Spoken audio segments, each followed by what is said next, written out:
When she gets here, I would like to speak with her. It's taking a lot longer. She was supposed to be here a half hour ago, but the officer, for some reason, didn't get her until now.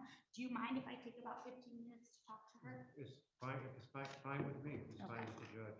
Yeah, I will let the judge know as well.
you want me to read it right now, or, yeah, just because it doesn't really show much.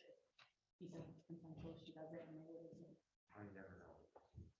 Yes, but I do have, the photo. Oh, I wanted to let you know, I will be showing the photographs, which. Huh? Like taking my report. What do you think?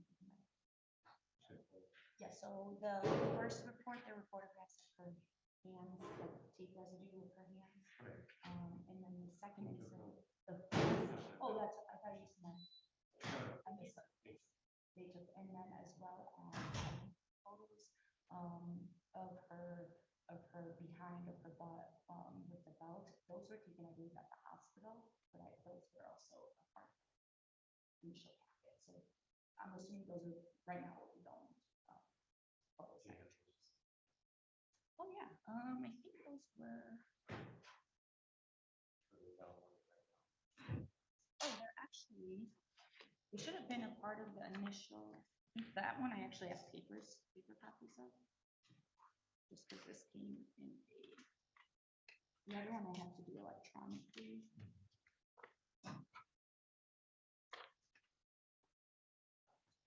This, I need to touch this one photo. Yeah.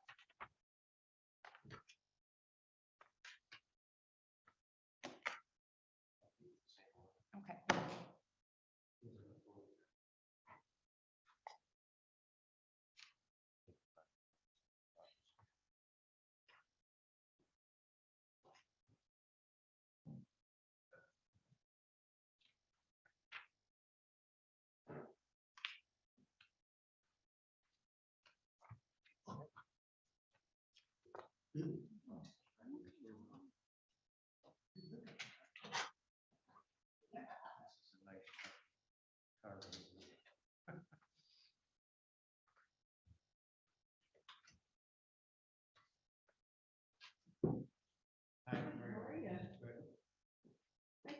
Hi.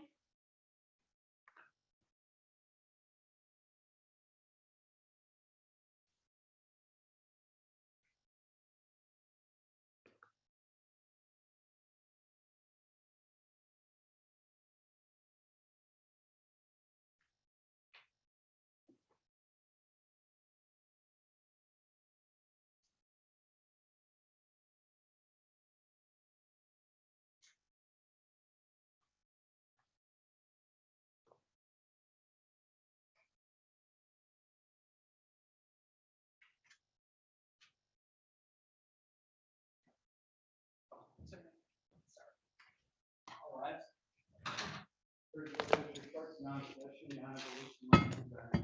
You may be seated.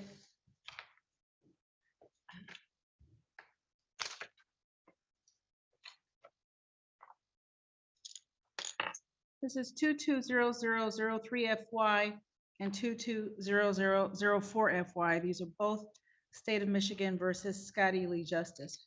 May I have your appearances, please? Yes, good afternoon, Your Honor. Sonam Oksisian on behalf of the people, P83923. And good afternoon, Judge David Cripps, P 34972, appearing on behalf of my client, Scotty Lee Justice, who's seated to my right here in the courtroom. Could you state your name for me, please, sir? Scotty Lee Justice. Thank you. The file that is 220003FY has count 1, torture, count 2, domestic violence, third offense notice, and 220004FY is count 1, criminal sexual conduct, first degree, count 2, kidnapping, count 3, torture,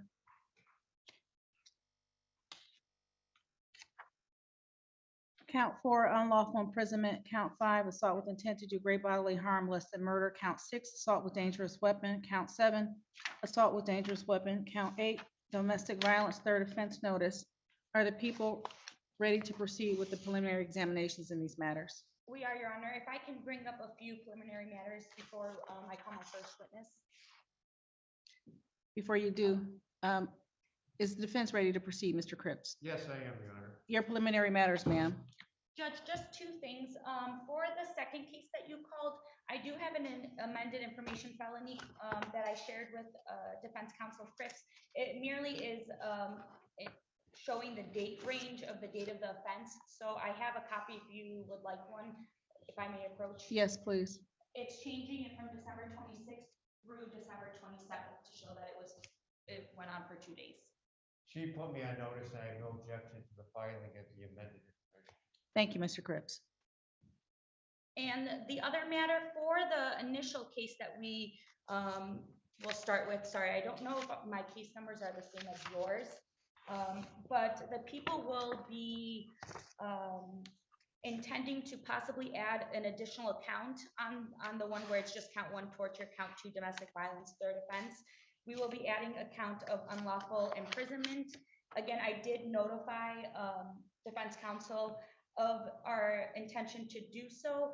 If we are able to satisfy the elements of that through the factual basis, then I will request that that count is also added as with the others for when it is bound over.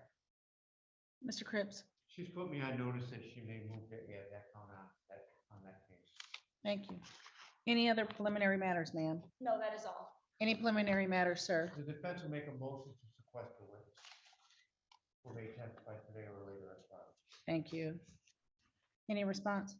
Yes, Your Honor, we already did so. The complainant's mother is present, but she will not be inside the court. She'll be waiting outside in case we do also need to call her at a later time. And then the police officers will, I'm assuming, can be present during the entirety of it. Well, I'm asking that the police officers be sequestered.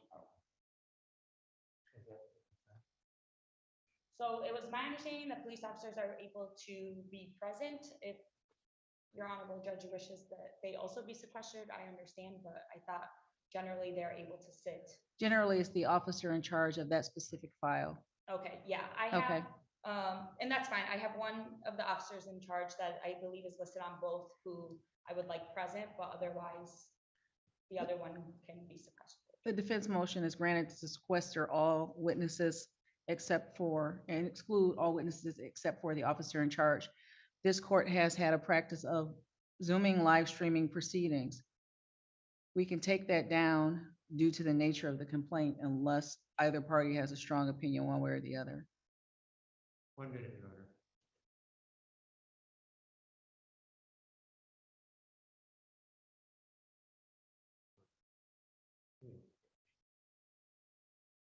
That's fine with the defense, Your Honor. Same, thank you. Okay, And I am assuming, can we start by the chronological order of the cases? And then are you okay with me questioning on both matters at the same time? Or would you like to handle one and then address the second one? I'll proceed how the parties wish to proceed. I thought it was most logical to start with the 03 file, Mr. Cripps. And which one is that, Judge? 'Cause I have different 03 is numbers. the one from October, the torture and domestic violence. Sorry, that's the one from December. They're both from December. It's just one is the beginning of December, the other one is at the end of December. We're starting with the 2-count case. Yes, sir. Yes. All right. Yes, ma'am. Yes, I guess my question was, can I ask my questions all at once, going from one case to another? Would you like me to stop after I'm done with the first incident? And that's when I said to Mr. Cripps, I don't have a preference because these are the same parties. I don't know that it makes sense to stop and start to do the 3 case and then stop and then start the 4 case afresh unless you prefer to do it that way. No, I totally agree with you. Okay. It makes no sense to bifurcate it like that with the same witness. Thank you, Mr. Cripps. Thank you. Anything else, ma'am? That is all. Thank you, Your Honor. Anything else for the defense? No, Your Honor, thank you. Call your first witness, please. Okay, the people call Deborah Blackburn.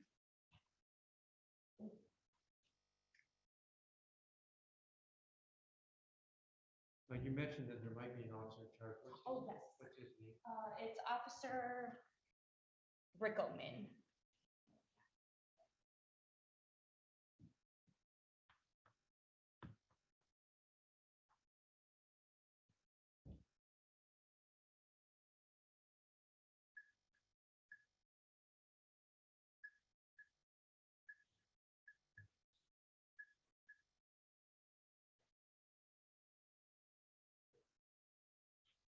Ma'am, I'm going to have you stop right here at the podium for me, please. Spell your first and last name Deborah Blackburn, and spell it for me. Deborah. Blackburn is Blackburn. Please raise your right hand. Your other right. Do you swear from testimony you give in this matter will be the truth, the whole truth, and nothing but the truth? Yes. Thank you much. Can I have you come up here and have a seat in this purple chair, please?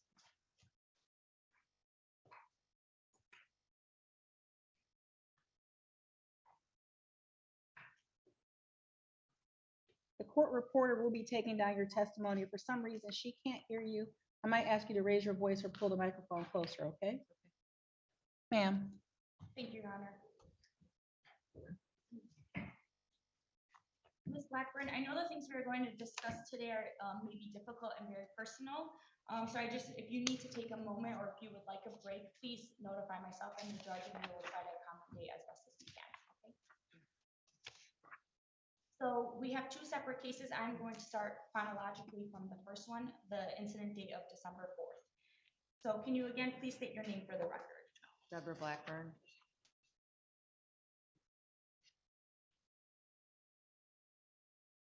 And do you know a Mr. Scotty Lee Justice?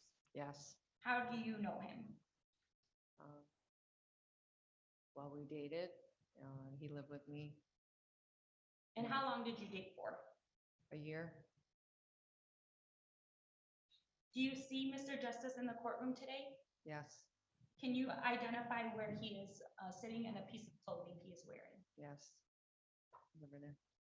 Ms. Blackburn, I'm gonna have you pull the microphone a little bit closer to you. Thank you. Sorry, thank you.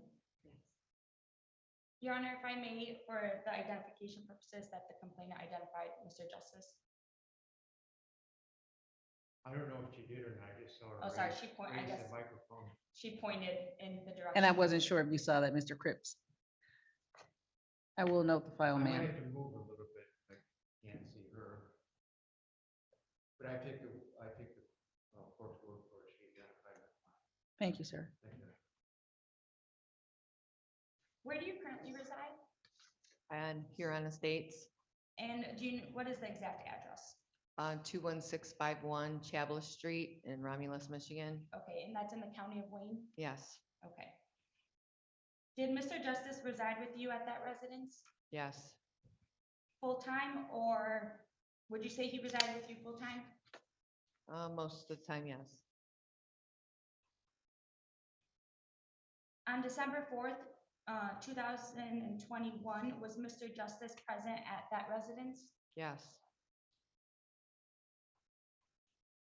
And did he assault you that day? yes. Where did that incident occur? In my mobile home? Do you remember what time it was? No. Was it in the morning, in the evening? I believe it was like morning into the afternoon. Do you recall what led up to the assault? No, I didn't hear the answer. Was that a no? no, Thank you. Did you have some sort of argument with Mr. Justice?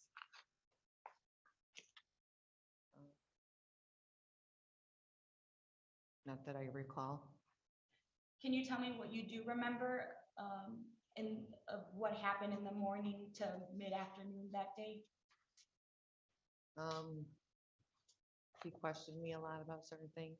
Okay, when you say questioned you a lot, can you explain what you mean by that? Wanted to know like specifics of like a lot of things on dealt with the government or people that I knew. Okay, and do you recall what kind of, or like specifically what he was asking you? Like things about just thinking I'm snitching or that I'm giving his information to somebody else.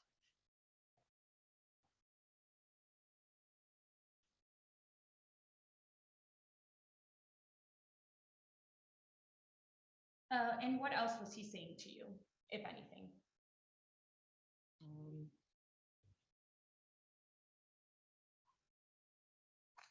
A lot of the times it was humiliation, I guess. Humiliation? Yeah. Can you be more specific in what you mean by that? Trying to make me feel bad or name calling, spitting. Okay. And did he threaten you in any way at that point? Uh, I can't remember. Okay. Well, how did you respond when Mr. Justice was accusing you of snitching and some of the other stuff you mentioned? I would defend myself or I would cry.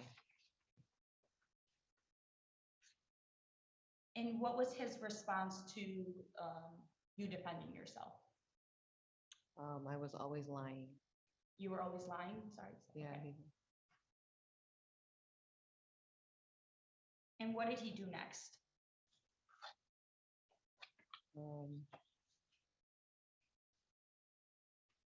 Tried to get me to tell the truth or there were consequences. Okay, can you explain what you mean by consequences? That he would put me in the bathtub.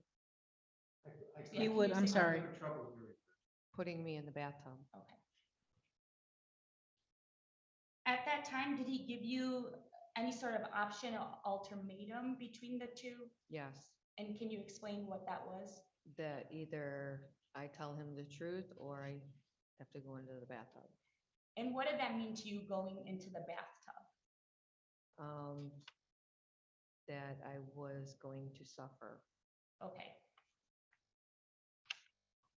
And suffer in what way? Judge, this is asking for speculation as to what he meant by going in the bathtub. I could lay a more proper foundation if the court would like. I'll sustain the objection. You can lay a more proper foundation. What made you think that? Because it's happened more than once. Okay. And so at a previous time, a similar incident had occurred, is that correct? Yes. And at that point, what happened previously? The first time, I got waterboarded in the bathtub on an ironing board. Say that again? I got waterboarded in the bathroom or the bathtub with an ironing board. So There's now, no object going into prior incidents. We're here just to defend on what occurred on December 4th. I don't disagree. I was mainly stating that to state her state of mind, which she requested me do, I guess. In response to his objection, you're moving on, is what you're saying? Yes, Okay, objection sustained. thank you.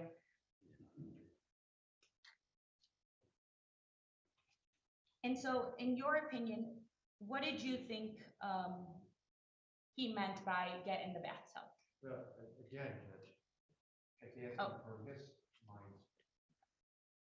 Objection sustained.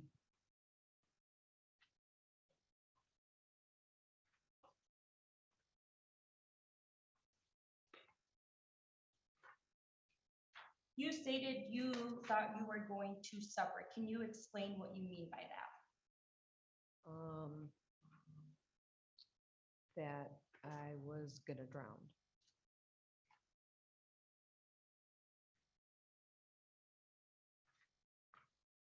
So what did you do once he told you to go into the bathtub? I did what he said.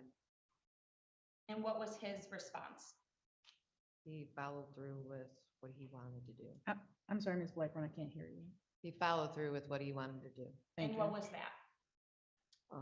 Taping my arms and my feet and putting me in the bathtub. Okay. So when you said taping your arms and your feet, what did he use? Heavy duty tape that I had. Okay. Do you remember what color that tape was? Yes, they're blue. Okay. And how did he tie your hands? Behind my back.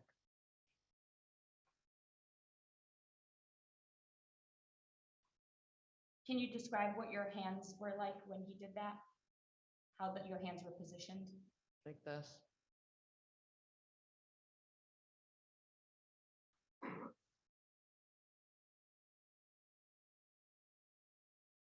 What other part of your body did he tape? My ankles,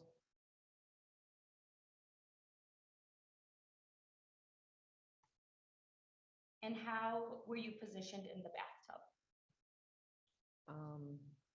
face down. Yeah,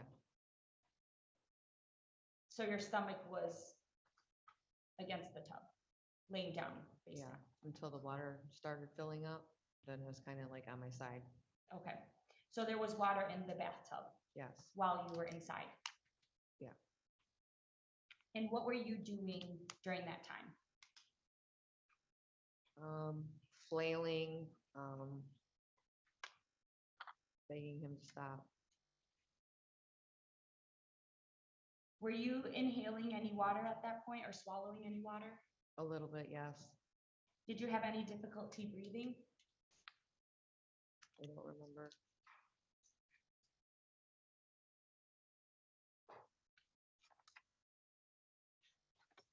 Sorry, while you were in the tub, did he tie any other portions of your body? My arms and my feet together, from my hands to my ankles.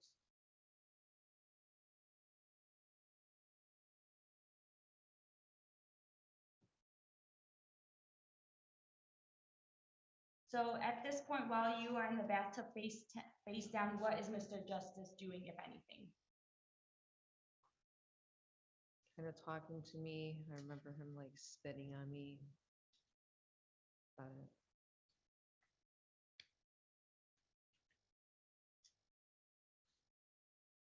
And sorry, were you saying anything at this point?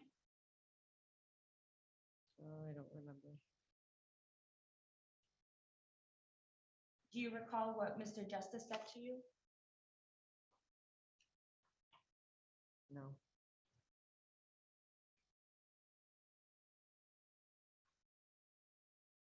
Do you recall whether it had to do with the conversation you were having prior to entering the bathtub? I would have to object to leading the question on her because she just answered, she doesn't remember what my client said. And then to follow that up to suggest to her what my client said, I think leading. Your response? Your Honor, I'm just merely trying to recollect her memory with more, I guess, specific questions in regards to if any of that would jog it. I mean, she can say no if that's the case, if that didn't have anything to do with it. Objection overruled. Ma'am, you may answer the question. Can you repeat the question? I don't remember how I asked it. Do you recall if what Mr. Justice said to you had anything to do with your conversation prior to you entering the bathtub? No. And how did you feel when this was happening? I was scared. Can you be a little bit more specific into why you felt scared? I was just afraid of him.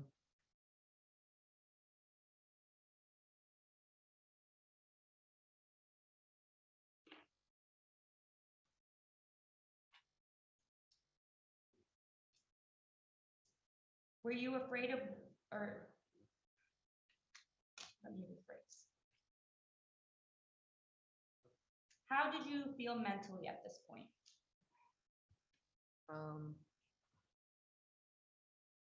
I was pretty upset and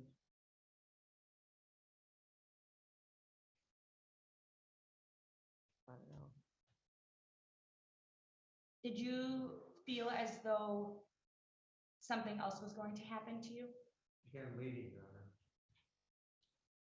I'll sustain the objection. Do you remember how long this lasted for?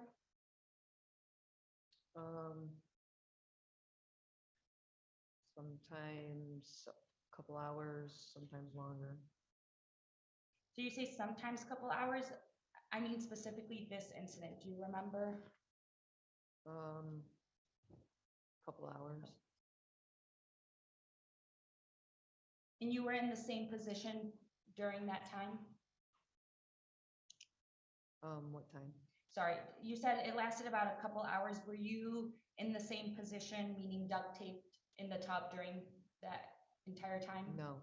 Okay, so what else was going on? We were arguing. Okay. Would that be afterwards? Before and after. Okay. And so how did you get out of the bathtub? He would let me out.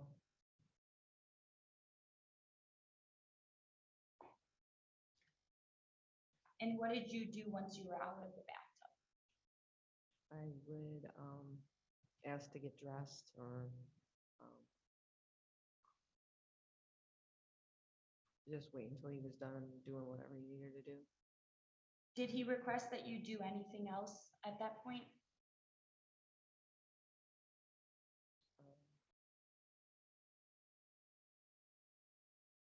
I don't remember. If you gave a statement to the police stating that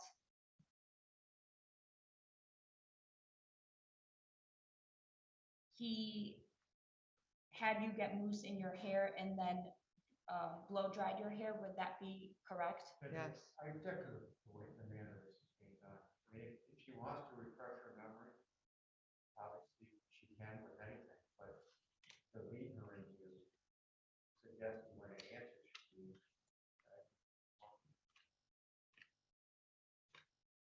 Your Honor, I can do that. I don't know if it was in her statement or it might have been in the video, and so that's why I was phrasing the question that way. Let me see if it's in the statement, in which case, of course, I will use that to recollect her memory. I was going to suggest if you want to take a moment to find what it is you'll want to refer to. Ms. Blackburn, I'm going to remind you, we need you to keep your voice up, please. She's having a hard time hearing you at points. Okay, thank you.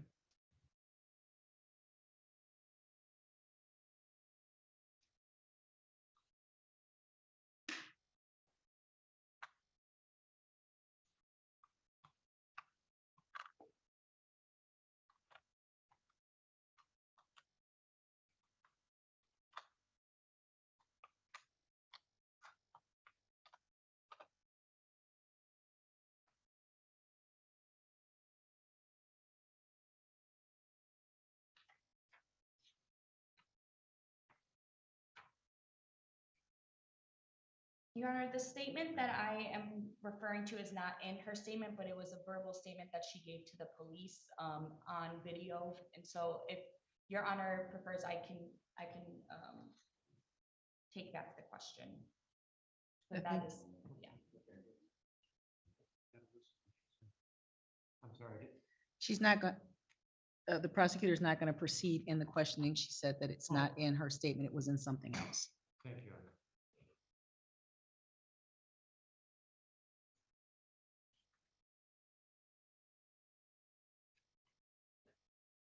So once you got out of the bathtub, what, if anything, did Mr. Justice make you do next?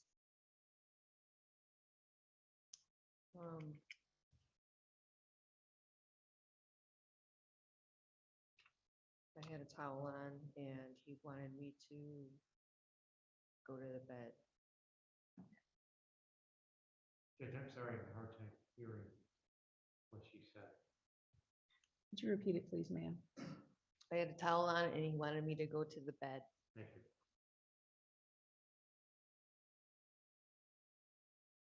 And then what happened?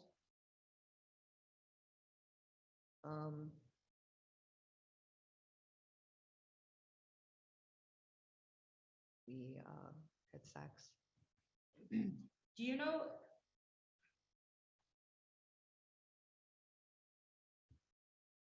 Do you know if this, your recollection of that incident is for what happened on December 4th? Or could it be a different date?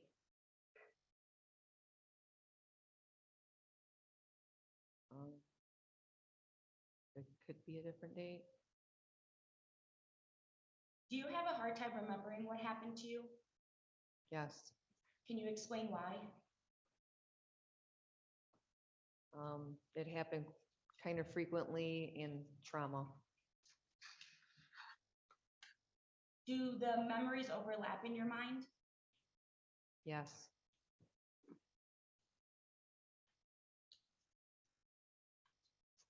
At some point on December 4th, Did someone appear at your home?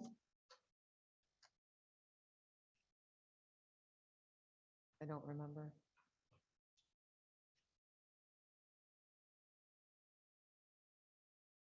Do you remember how the incident ended on December 4th? I believe my mom showed up. Okay. And do you know why your mom or let me rephrase. Did you ask your mom to show up that day? No, Do you think your punishment would have continued if your mom had not appeared? yes, And why is that? Judge, this is asking for speculation. Judge, it goes again to her state of mind, which we kind of discussed earlier, based on incidents that had happened previously. She's basing it off of her own opinion of what she knows was to be, what she knows what would have happened. That's- The objection is sustained. You are asking for speculation, Madam Prosecutor.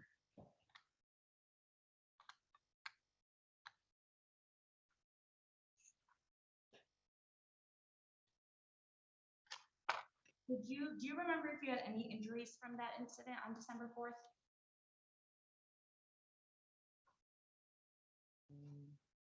I don't recall.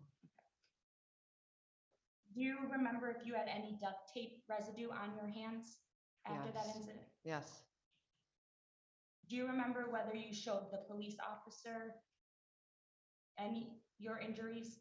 yes, Do you remember if you had any bruising on your hands or ankles? yes, And did you tell anyone what happened to you that day? yes. Who did you tell? My mother, And then what happened after you told your mother? she wanted to make a police report. And I'm sorry, what is your mother's name? Deborah Fleming,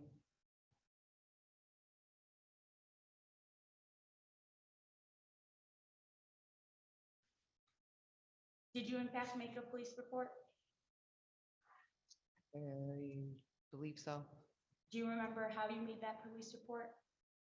Pardon? Do you remember how you made that police report? Yes. What did you do? I went to the,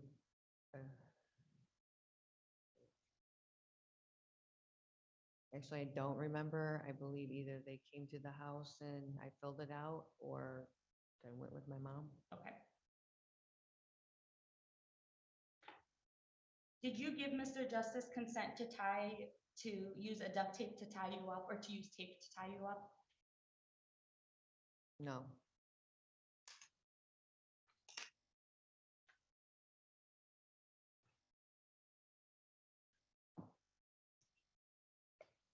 And how are you feeling after the December 4th incident occurred, the assault? how did I feel? Yeah. Humiliated and upset.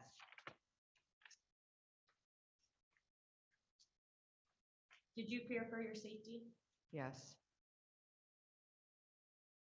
Are you afraid of Mr. Justice? yes,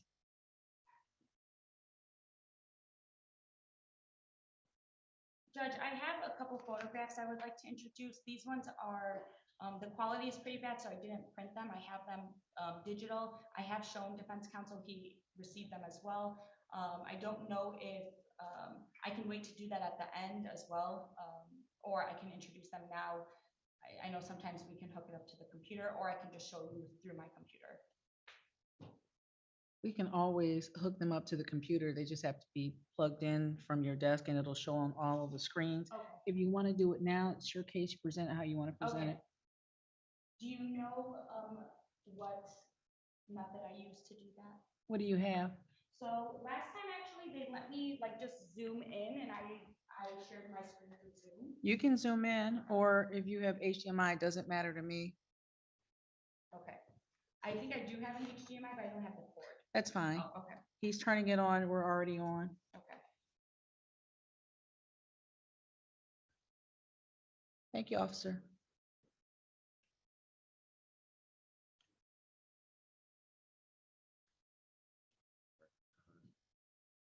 Mm-hmm.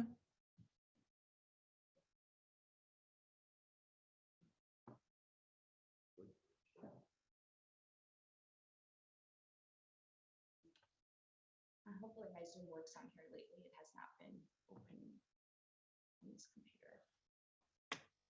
Once you zoom in, you'll just do a screen share. Yes. Okay. it worked.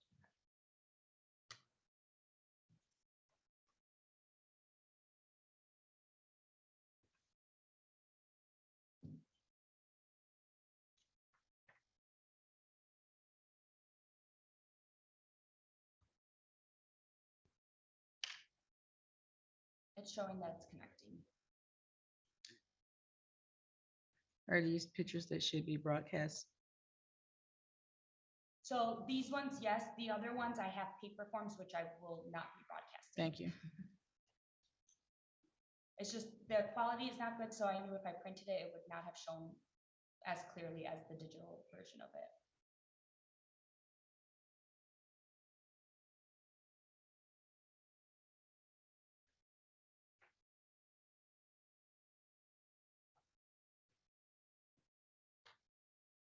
I can, while this is loading, I can ask a few questions to lay the foundation for. Thank you. When you spoke to the police, do you recall whether or not they took any photographs? Yes, Do you remember what they took photographs of for the December 4th incident? my arms and legs. Okay.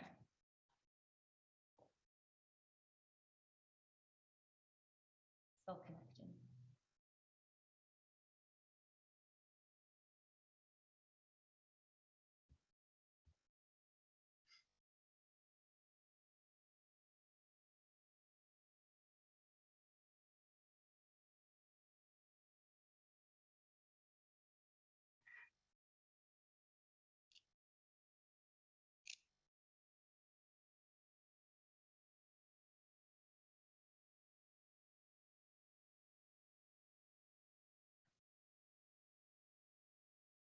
Matt, does it show that I'm in the waiting room by any chance? It shows you're in the waiting room joining.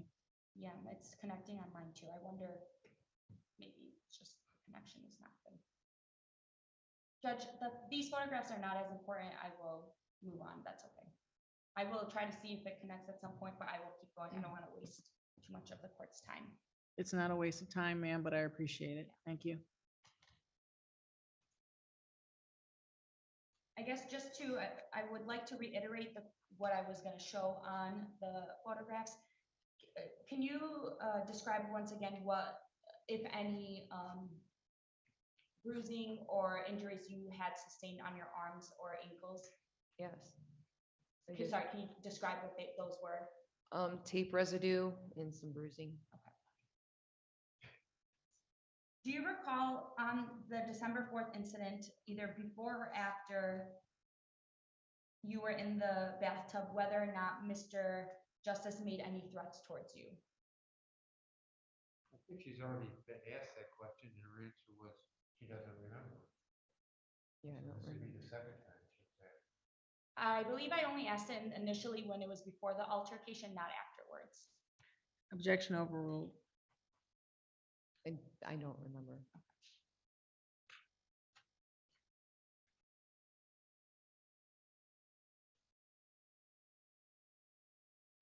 Just 1 second.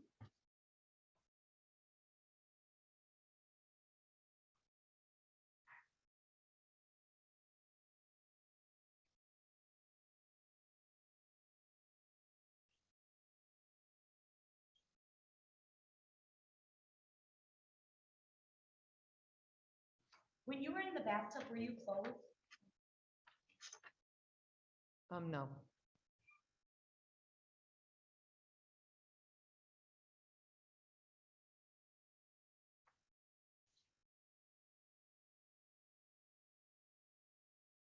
You mentioned that he gives you, you mentioned that Mr. Justice uses that as a punishment. Can you describe what you mean by a punishment?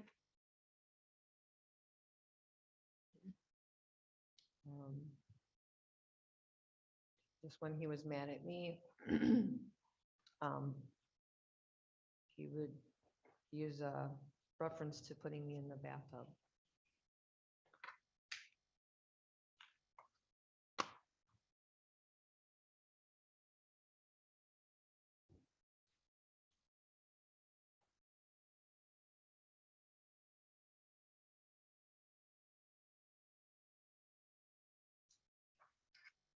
Okay, I am going to move on now to the second incident.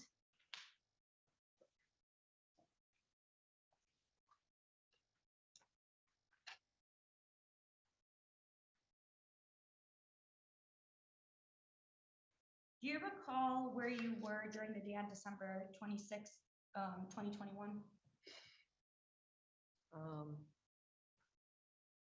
Was Christmas Day or after Christmas, I came home.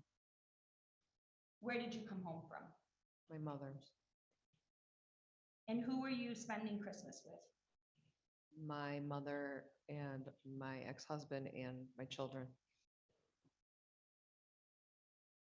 And sorry, you said you came home afterwards? Yes. And what address is that again? 21651 Chablis Street. So the same address you mentioned earlier? Yes. Was Mr. Justice at your residence when you returned? Yes.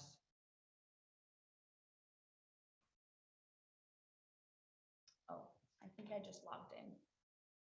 You are.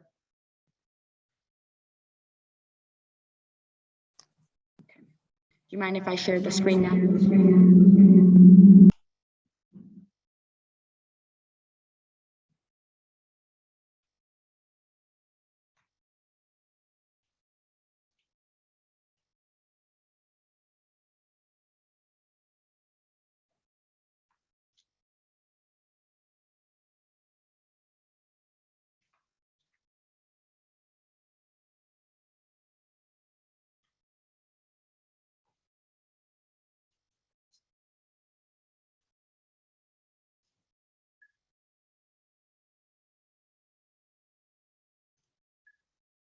So I'm gonna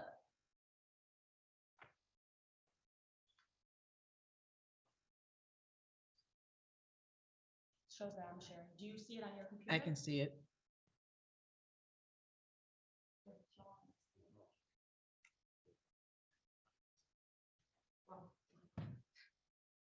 That's why I don't like technology. No, it's fine. Are you okay with me proceeding with, oh, I guess she can't see it, so. Okay, Mr. Cripps, you've seen these pictures? I've seen some photographs that were shown prior to the hearing. Yes, Your Honor. Do you have any objection to Ms. Mosizian showing the pictures to Ms. Blackburn on her computer? No, I don't. The Thank Lay you. Foundation actually do not have objection to that. Thank you. may I approach? Yes.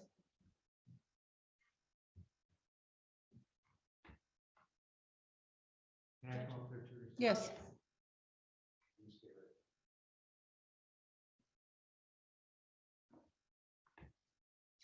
So I'm gonna scroll through these photos. Do you recognize these photos as the ones that were taken of you on December 4th? Yes. And who took these photos? The officer. Okay, and on picture 3 over here, what, do you recognize what this is on your, I believe your arm? Tape residue.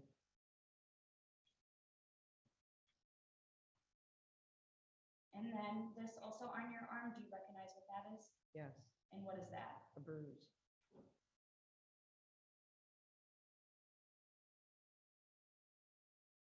And I believe, is this your leg? Yes, ma'am. That's your arm. And then do you recognize what this is Yes. and what is that? A bruise. So would you say that these photos fairly and accurately show the types of injuries you had based on the incident that happened on December 4th? Yes. Judge, I would like to admit these, I believe 9 photos for purposes of exam as exhibits. Mr. Cripps? I'm sorry, my client was talking. I understand. That's why I stopped. There's a motion to have the pictures 1 through 9 admitted. for exam purposes. No objection. How many are there? There's none. 9, thank you. Thank you. Be admitted. Okay, sorry, now we're going to move forward again to the December 26th incident. You stated you had just returned home. I'm sorry, I'm gonna ask that last question that I had asked. Was Mr. Justice present when you were home, when you returned home? Yes. Oh, thank you for adding that. If you told the police, sorry.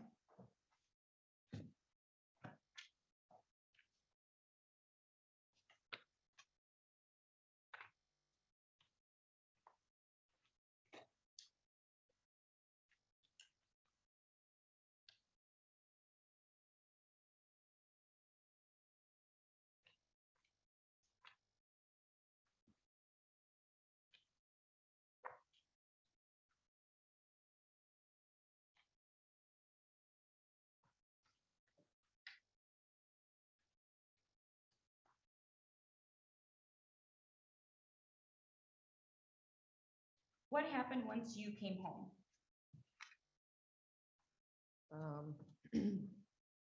We started arguing about, who I was with and that I wasn't at my mother's house, that whole time. Okay. And did Mr. Justice make any allegations towards you? He accused me of being with somebody else and that, I was lying. Okay. And what did he do or say next? He was arguing with me in the living room. Okay. Did he give you a similar ultimatum as before? No, What did he have you do next then? he wanted me to go to my room. Okay. And why did he want you to do that? Objection on the form of that question. You wouldn't know what he was thinking at the time. Correct. I will rephrase. Thank you. What did you believe was going to happen to you if you went to your room? Your Honor, that would be asking for speculation.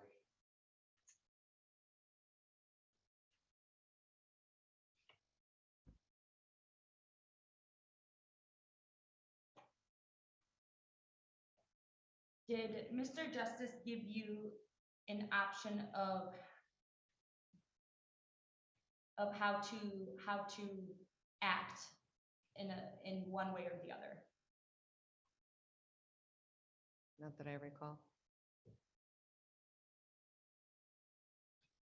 Did you follow his command to go to your room? Yes. Okay. And what did he do?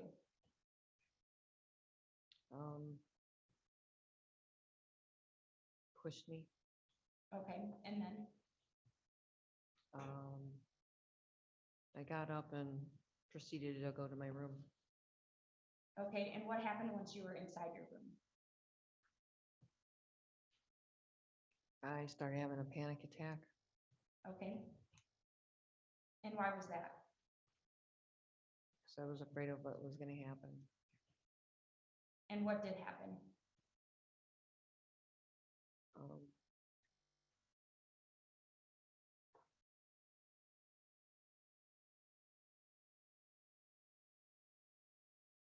I can't remember. Do you remember if Mr. Justice used anything to harm you? We're getting to the realm of leading questions, Your Honor. She just said, flat out, I can't remember. And now she's suggesting through her form of questioning as to what happened. And she says she doesn't know it. Your Honor, These are leading questions. I think at some point there is an allotment to allow some sort of leading questions. I'm not asking specifically what, if anything, was used. I'm not insinuating that a specific object. I'm merely asking to try to jog from memory, which she already stated is scattered due to incidents like this happening on a reoccurring basis. And so what I'm trying to do is balance, a delicate line between not sharing too much and generally asking, I would say, more or asking more general questions instead of being specific, which then I would think would be more leading. Or, yeah, if I'm not trying to have her state specifically with what object, I'm not stating what the object was, I'm just merely asking if at all was any sort of instrument used. A leading question is a leading question, Your Honor. I don't think this is a hostile witness. I think this is a witness who is honestly telling us on the record she doesn't remember. And if she doesn't remember, she doesn't remember, and that doesn't allow leading questions to be asked.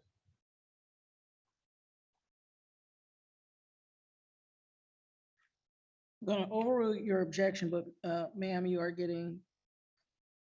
can ask your question.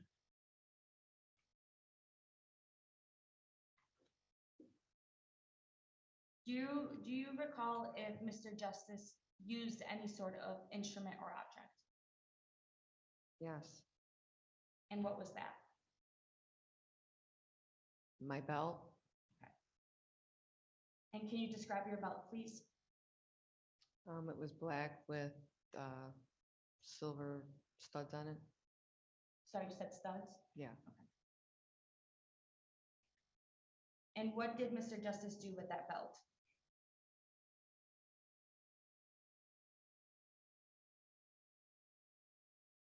He hit me on my backside with it, At this point, where were you when that was happening? on my bed, And can you explain how you were laying down?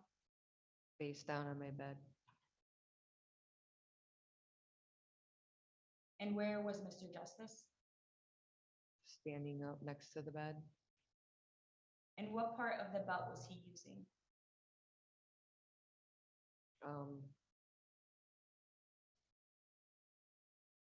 pretty much the whole thing. It was folded in half. Okay.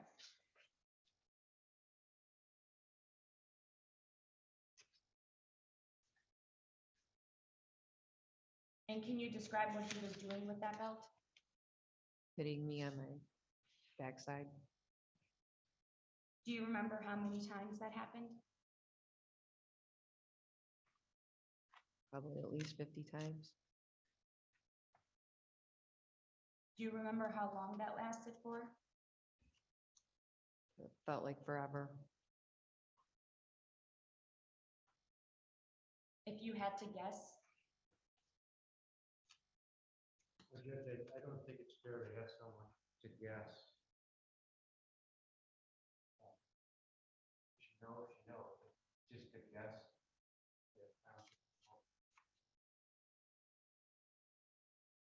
I mean, it's an estimate. I don't see why that's not appropriate. Objection overruled. Probably 30 minutes. Was he saying anything to you during this time? Yes, And what was he saying? he wanted information about something on the internet. Can you be more specific about what kind of information?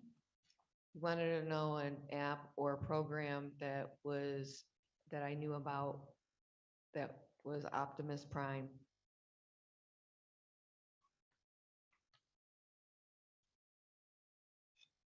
And were you able to respond? Yes, I told him I didn't know. And what was his reaction to that? He didn't believe me. And so what did he do after? He gave me a little bit of time to think about it. Okay, and then what? I don't remember.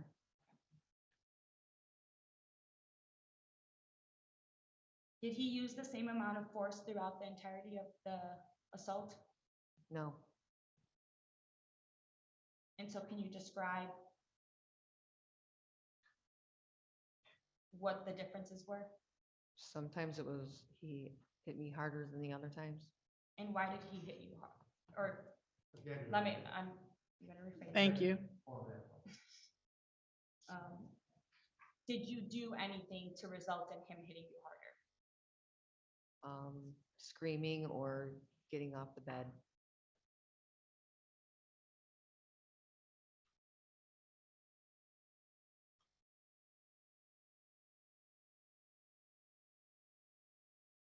Where was your face during this incident? At the end of my bed, down and into the bed so I could try to muffle my scream. Sorry, say that again? At the end of my bed, with my face down in the bed so I could muffle from me screaming. Were you in fact trying to scream? Yes. And how were you feeling when this was happening?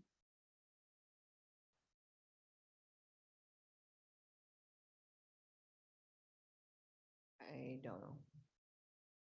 Were you in pain? Yes, Were you fearful? yes,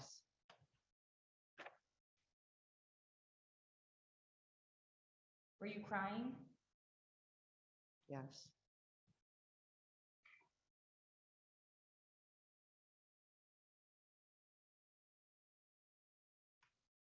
Do you remember if you had any injuries on your butt from the belt? Yes.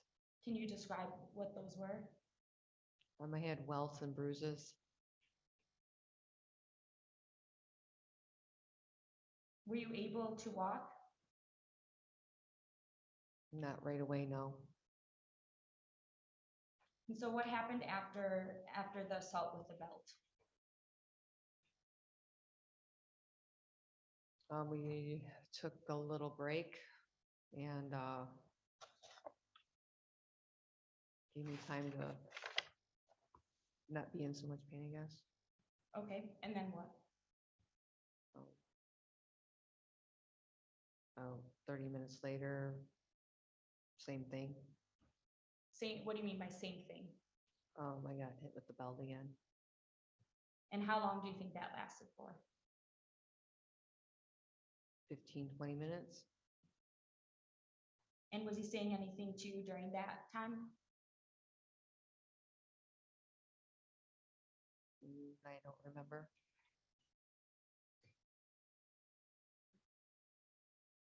What happened after the 15 to 20 minutes?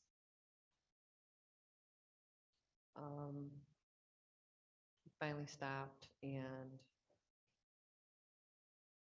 I asked him if I could go take a shower. Okay. And did you? Yes. Okay.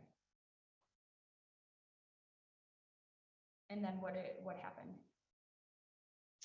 I got out of the shower and he told me to come to the bed. Were you dressed at this point? I had a towel on. And so what did you do? Got into my bed with him. Sorry, say that again? I got into my bed with him. Okay. And this was after he assaulted you with the belt, correct?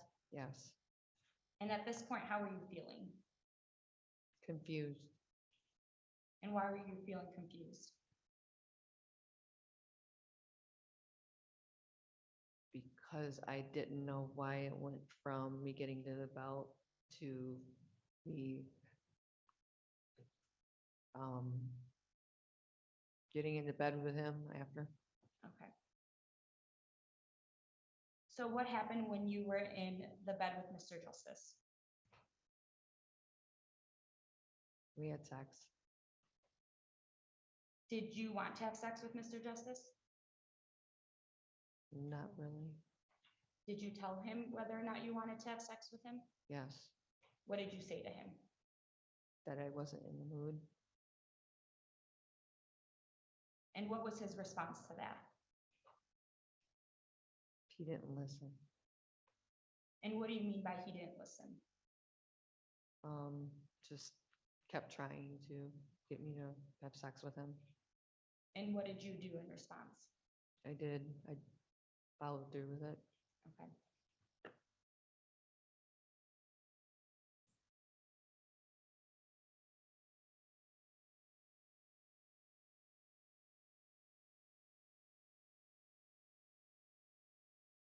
Have you said no to having sex with Mr. Justice in the past?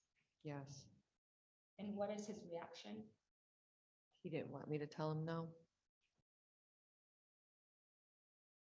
So Did you feel as if you had to have sex with Mr. Justice? Not every single time, no. Sorry, just on this specific incident. Yes.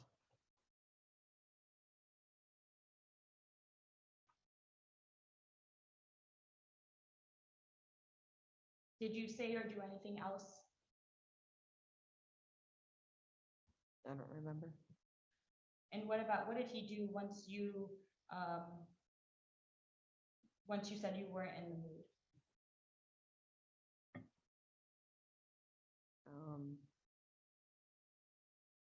Proceeded to do it anyway.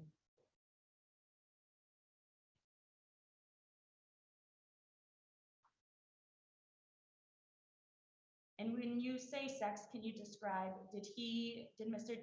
Justice penetrate you? Objection to leading, Your Honor. Objection sustained.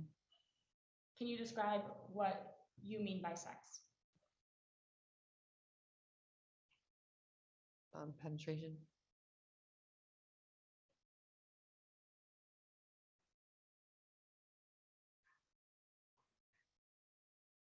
And what happened after that?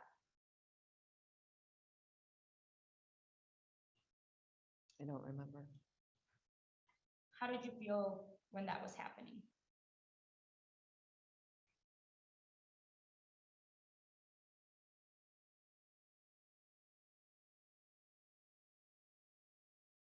I felt like my feelings didn't matter.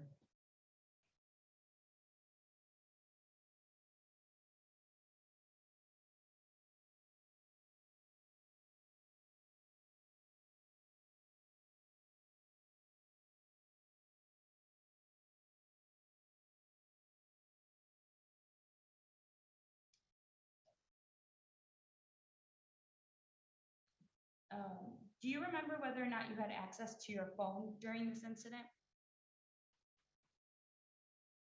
I believe I didn't. You did not? I did not. And I'm sorry, I'm gonna backtrack for a second. Do you remember what time of day this happened? Which incident? So let's start with the assault with the belt. Do you remember when that was? During the day. During the day of which day? I believe it was more like afternoon, about 2 or 3 o'clock, On the, 27th, I believe. okay.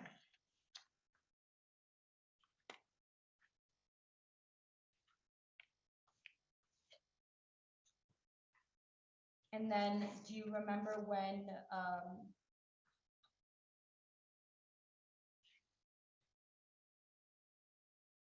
did he sexually assault you? After he hit me with the belt. Okay, so around that same time frame. Do you know whether or not you recollect the time frame accurately? No. So, sorry, now going forward to, you say you did not have access to your phone. Where was your phone? He would take it from me and hide it in my jewelry box or something. So were you able to call anyone for help during this time? Only when I had access to my phone. And when was that? Before things got out of control. Okay. Did you have to ask permission to use your phone? Sometimes, yes.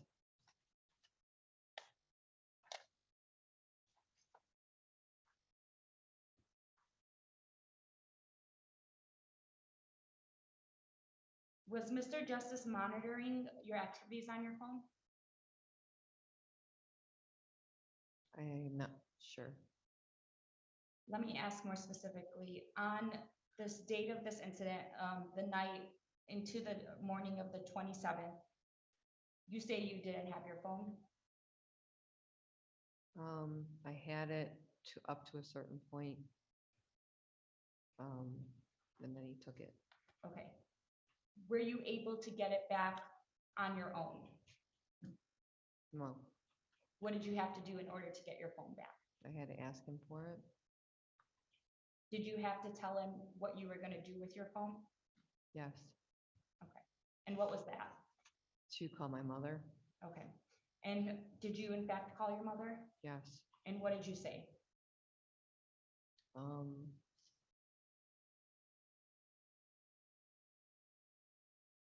I don't remember.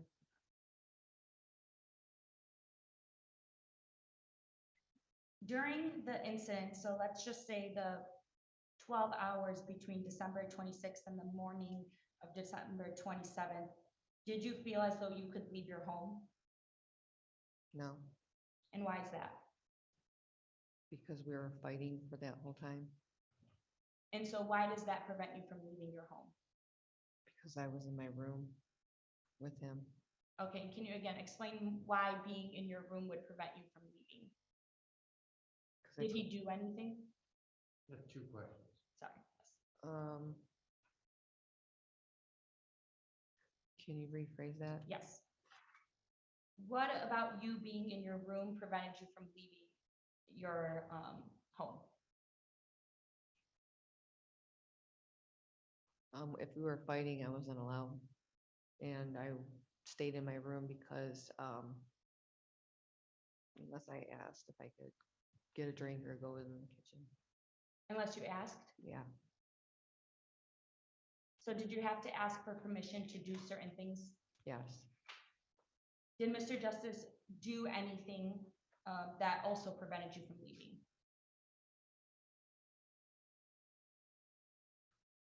I don't remember.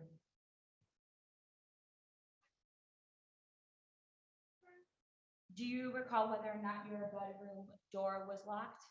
Yes, Do you remember from what side your door was locked? inside. Did you lock your own bedroom door? If he asked me to, yes. Sorry, say that again? If he asked me to, yes. Okay. Were there at any point during this incident any objects in front of your door? I don't remember. I don't think so.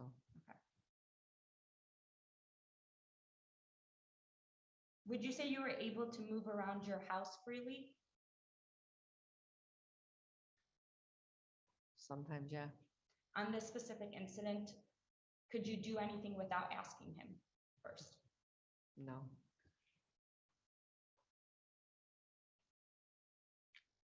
Can you explain why you felt you had to listen to what Mr. Justice would say to you? He told me I couldn't tell him no. What, do you know what would happen to you if you said no? Well, Judge, again, that's No. asking for speculation. Objection the- sustained. In the past, when you have said no to Mr. Justice, what has happened to you?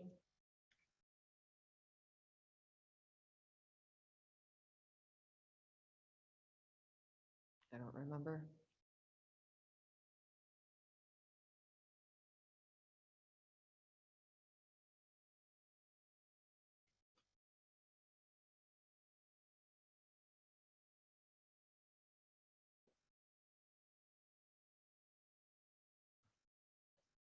So later in the day on December 27th, what were you two doing, you and Mr. Justice, after the assault with the belt, after the sexual assault, as the day was progressing, what were you two doing? We went to the kitchen and we were working on my patio. Okay. And so did anything happen in the kitchen? Um,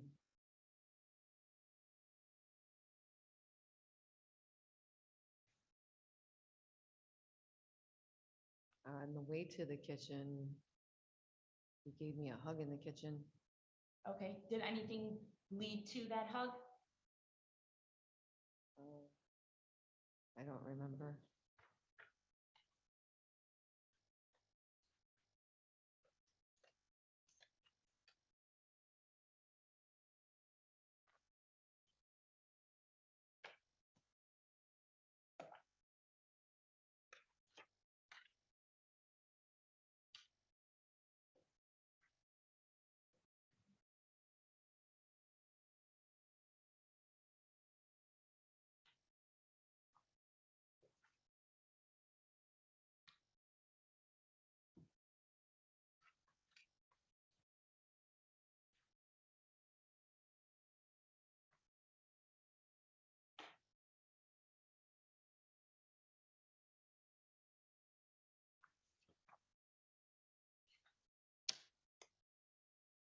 Your Honor, I would like to refresh the witness's recollection with a statement that she gave to the police in her own handwriting in regards to what happened in and around the time she was near the kitchen. Any comments, sir? It's a specific, a question about a specific yard you're attempting to respond. Yes. And I can, I have no objection, shows that. Thank you. You may approach the witness.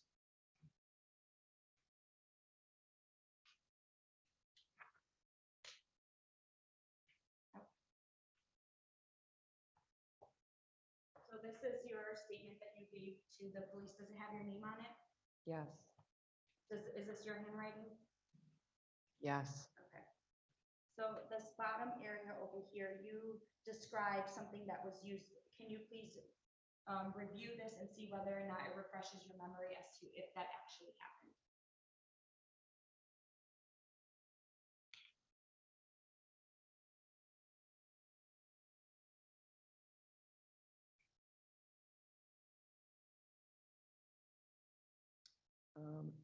Yes, I recall now. Thank you. So can you tell the court what happened? We, I grabbed some dishes from the room and, he put his arm around me, around my neck, and he had his knife in his hand. And we walked to the kitchen together. And that's when we got to the kitchen, put the dishes in the sink, he gave me a hug. Okay. Did he do anything with the knife in his hand? It was just kind of close to my neck. Okay. How did you feel with that, with having the knife near your neck? I wasn't comfortable. Sorry, say that again? I wasn't comfortable.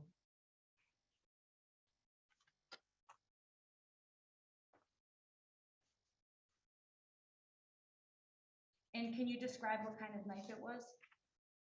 A switchblade. Did Mr. Justice carry that switchblade often? Yes.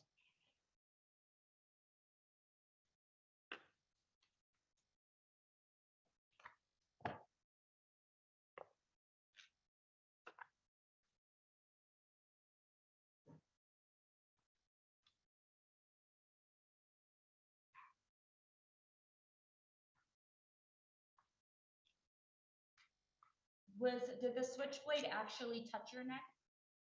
No.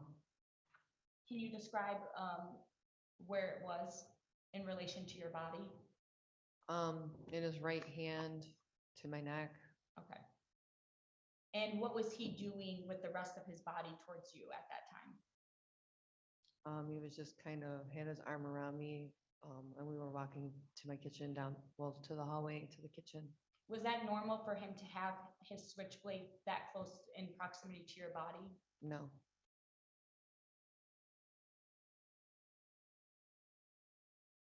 Throughout this 12 to 16 hour assault, were you able to contact the police?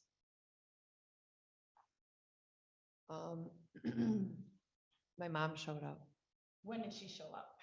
when we were working on the patio. Okay. And why did she show up? Objection, Your Honor.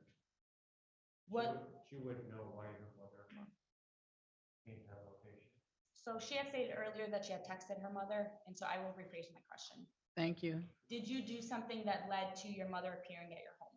Again, Yes. same question, there's no causal connection, if she wouldn't know why her mother decided to come. I said, did you do anything to lead your mother to come to your home?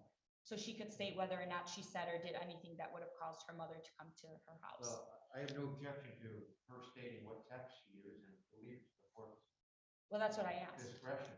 But he asked the question, why her mother chose, would be asked to read other lines. I don't believe the second time I did not say that. I said, if anything, I said, what did you do that led your mother to appear at your home? That's the problem. What led your mother to versus what did you do? So I'll sustain his objection, but just how Okay. you phrase the question. What did you do let me rephrase. Did you communicate with your mother at any point? Yes, And what did you say to your mother? that me and Scott were fighting. Okay. Did you make any request for her to appear at your home? Yes. And what happened when she appeared?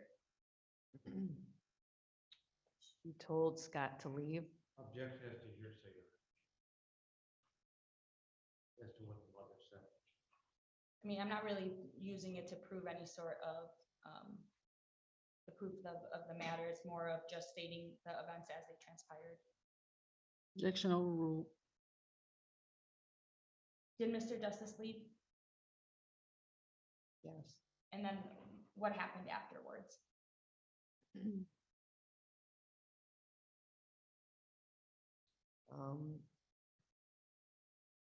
We did a couple trips back to the house to make sure he was gone. Okay. At some point, did you interact with the police? Yes, Do you remember where that was? yes, at my mobile home. And did you tell them what happened to you? Yes.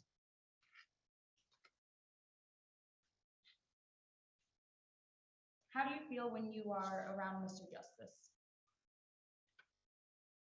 I never know what's gonna happen. How did you feel coming here today? Nervous. Are you fearful of what may happen to you?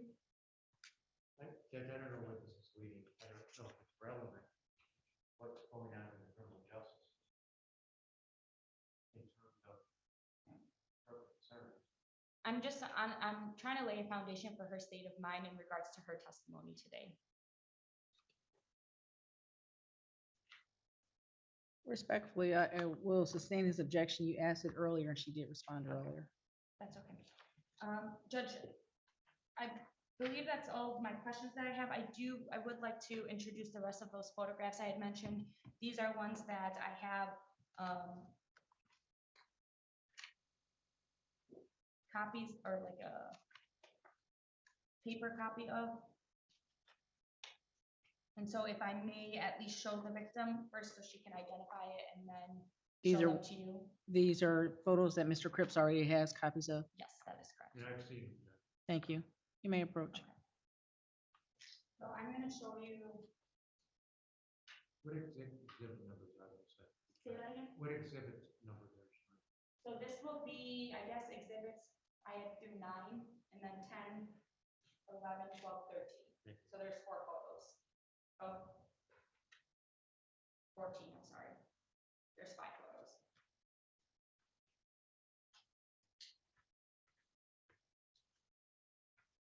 Do you recall this photograph? Yes. Can you explain what injuries it's showing? Injuries to my backside from getting hit with the belt. Do you remember if this was taken on the day of the incident on December 27th? Yes, And is that the same photo? yes, And did Mr. Justice cause these injuries? yes.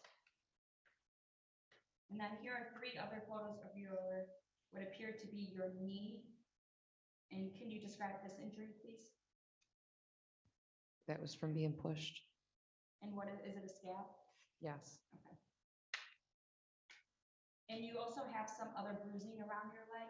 Is that from this incident? yes.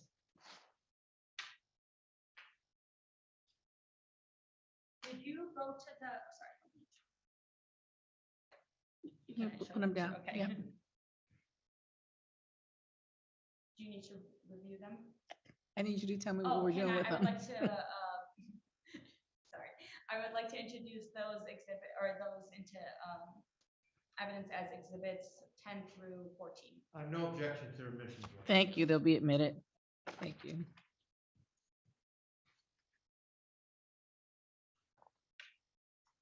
After you spoke to the police, did you go to the hospital? Yes. And what did they do at the hospital? Gave me some medicine, little exam. Did they conduct what's called a rape kit? Yes, Did they do anything else at the hospital? x-rays. Okay. Did you have any other injuries that you sustained that you did not discuss already with us? No. Your Honor, those are all my questions. Thank you. Thank you. Mr. Cripps. Thank you, Honor.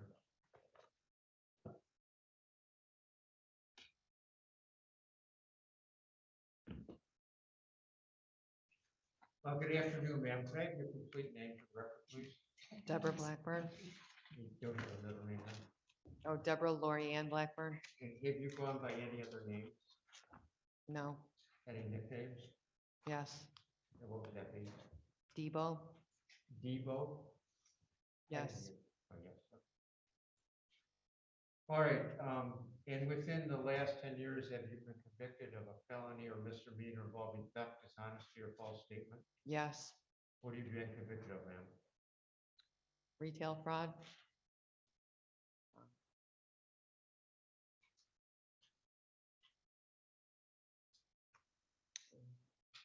Drug paraphernalia. And I don't remember the other ones. Is it more than one conviction for retail fraud? Yes. And do you have any outstanding warrants? Yes. You told by the police that you wouldn't be arrested on those warrants if you came today and testified? I don't recall. Did you believe that by cooperating and testifying that you would not be arrested on those warrants? No. Now, it sounds to me here that you have a history with Mr. Justice going back for at least a year prior to December 4th, 2021. Is that right? Yes. And the two of you met and became romantic together. Is that correct? Started off as friends first. All right. So you had a friendship with Mr. Justice to start out. Is that correct? Mm-hmm. Yes. And just for the purposes to help the court reporter, yes or no, we don't know how to translate. Okay. Okay. All right. So you started out as a friendship and developed into something more. Yes. It developed into a romance between the two of you. Is that right? Yes. It developed into consensual sexual activity between the two of you. Is that right? Yes. That means you were a willing participant in sexual activities, Yes. including activities that involve penetration. Yes. It got to the point that you were close enough in this relationship that he moved in with you at the mobile home there. Is that right? Yes. So he lived there with your consent, Yes. and not only did he live there, he also paid rent. Is that correct? One time he did. All right.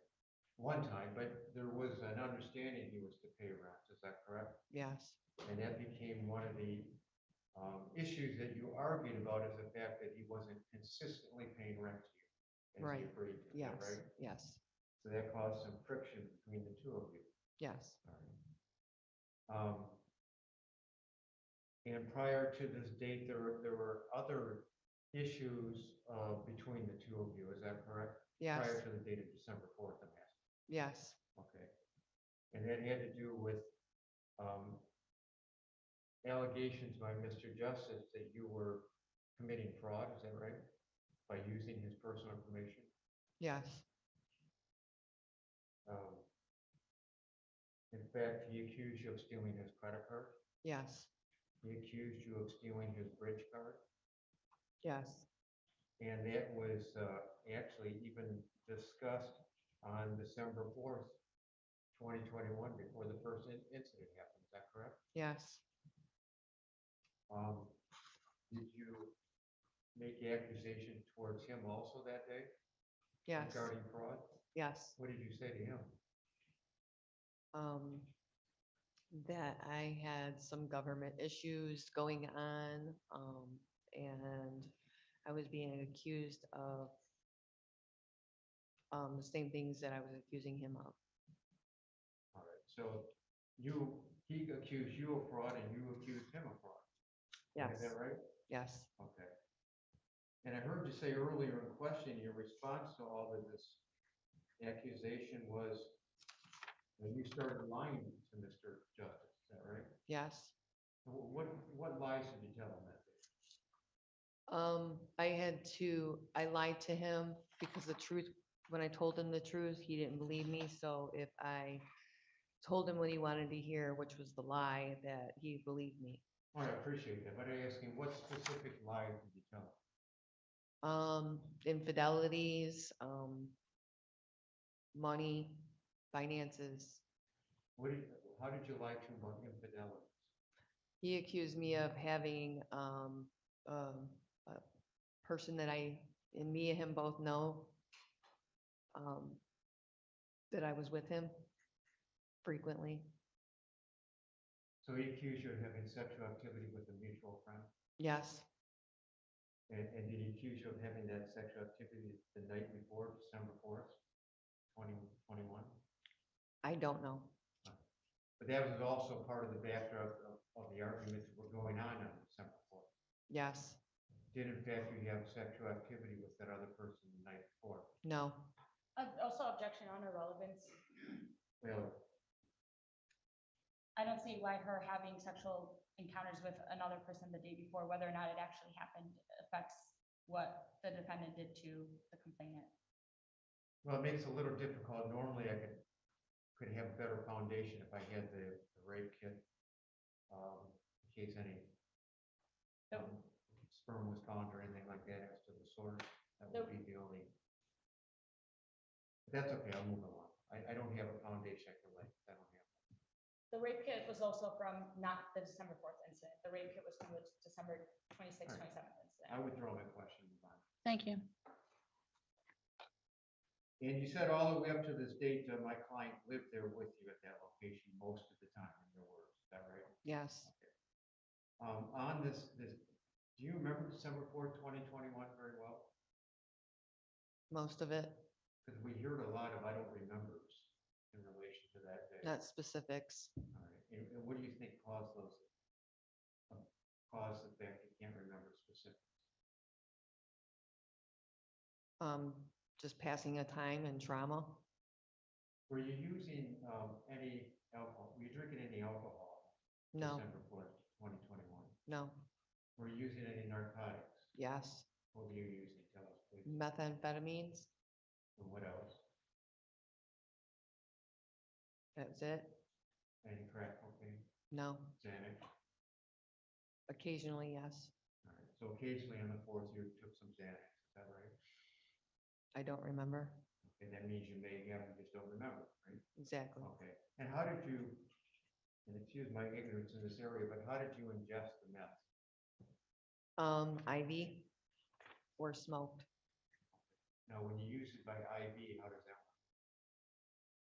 with a hypodermic needle. Okay, so you shoot yourself up with meth. Yes, And you said, what was the other method you're using on December 4th? I'm smoking it. How much meth did you shoot up? I don't know. More than one time? Is that correct? Couple times a day. Okay. On December 4th? how many? Yes, All right. And you said you were smoking that day too, is that what you said? yes, And how did you smoke? out of a pipe. And do you remember how many times you hit the pipe, so to speak, when you smoking meth that day? No, Now, was that the first time in your life you used meth? no, You were a constant user of meth, is that right? I was using it frequently with him. Yes. So, and by the way, was Mr. Justice also using meth that day with you? Yes, Okay. What kind of effect does meth have on you? it has a good, feel-good feeling, but it's also, toxic, as it made us fight a lot. I'm sorry, what do you say after toxic?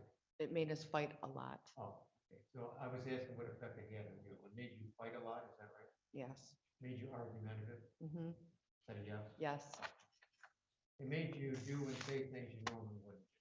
yes, Does it also cause you to have memory lapses later on? I don't know. Now, Nobody forced you to use meth, that was a voluntary use that day, is that right? Sometimes, yeah, he forced me to do it. But on that day, I'm asking. I don't remember. Okay. So what you do remember there is that,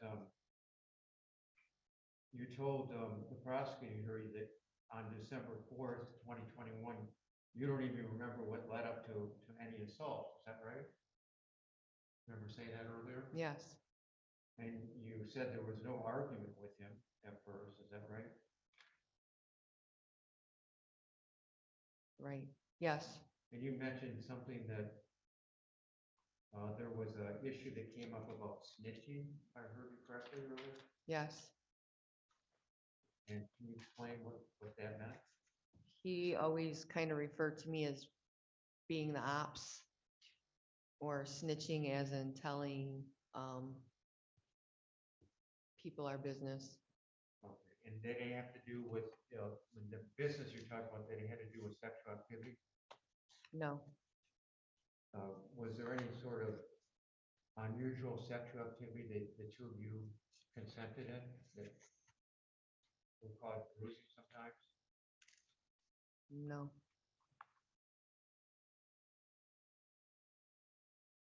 Now, if I said the phrase BDSM, does that jog your memory as to activities between Mr. Justice and you? I've heard him mention it, but it never seemed like it got out of control like it has. So it was activities that he and you engaged in, is that right? Yes. And describe to us what that activity was. Objection, can you be more specific as to when? Are you referring to on the incident of December Yes. 4th or prior, I'm talking about the month of December. the month of December? Yes, because we have two different dates in December. So are you referring to, which incident are you referring to? Starting out in December, leading right through the last incident. Describe that for us, please. He strapped me to the bed, with straps that I had, and, there was no beating them. Okay, and that was part of the consensual activity for that type of sex, is that right? Yes, Okay. And straps to the bed would be straps around your wrist and ankles, yes. and ankles, correct? Yes, And that would be before sexual activity. yes, Okay. And that was done with your consent. yes. All right. And isn't it true that would explain some of the residue that's around your wrist that we saw in those photographs? No, Did you, you did do some of that activities you told us on the fourth, however, right? Sorry, can you rephrase your question? Yeah, you conducted that sort of activity with Mr. Justice on the fourth. I don't remember. Don't remember means it may have, it may not have, you just don't remember, is that right? I believe it didn't happen with the straps that day. Thank you. What other unusual sexual activity did you do that day on December 4th? That would fit in with BDSM activity in your mind?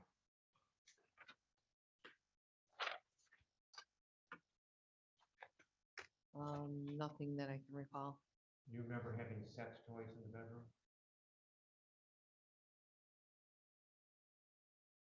Yes, And those sex toys were used that day on December 4th, 2021? Yeah, and I'm gonna have to object to relevance. Also, I think misstatement of facts for the relevance portion of it.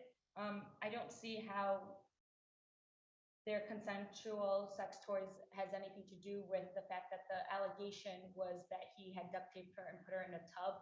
There's no allegation in regards to any sort of improper sexual intercourse on the day of December 4th.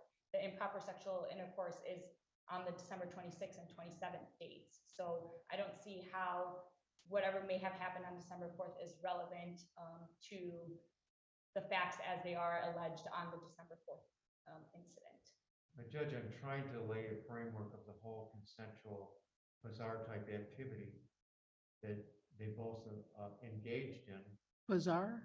Well, different, I don't know, different from what she said earlier. I Okay. guess is what I meant to say. I shouldn't use the word bizarre, but different from how she described it on direct.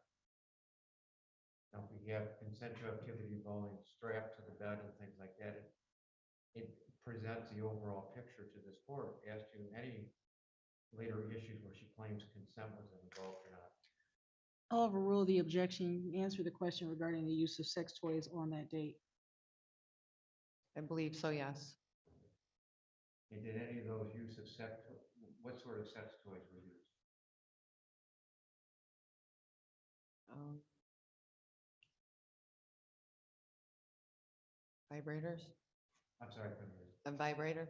Okay. Anything else that you remember? No.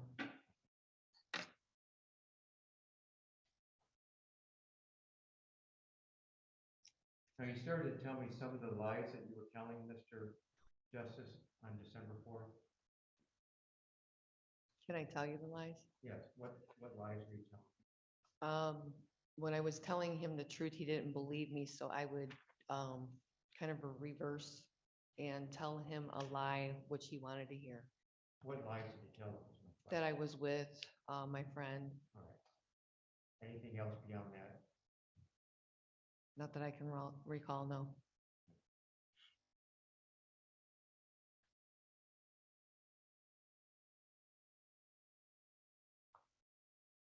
Now, you told us there was a point in time that you were in the bathtub, but you also told us you don't remember what he said to you while you were in the bathtub. Is that right?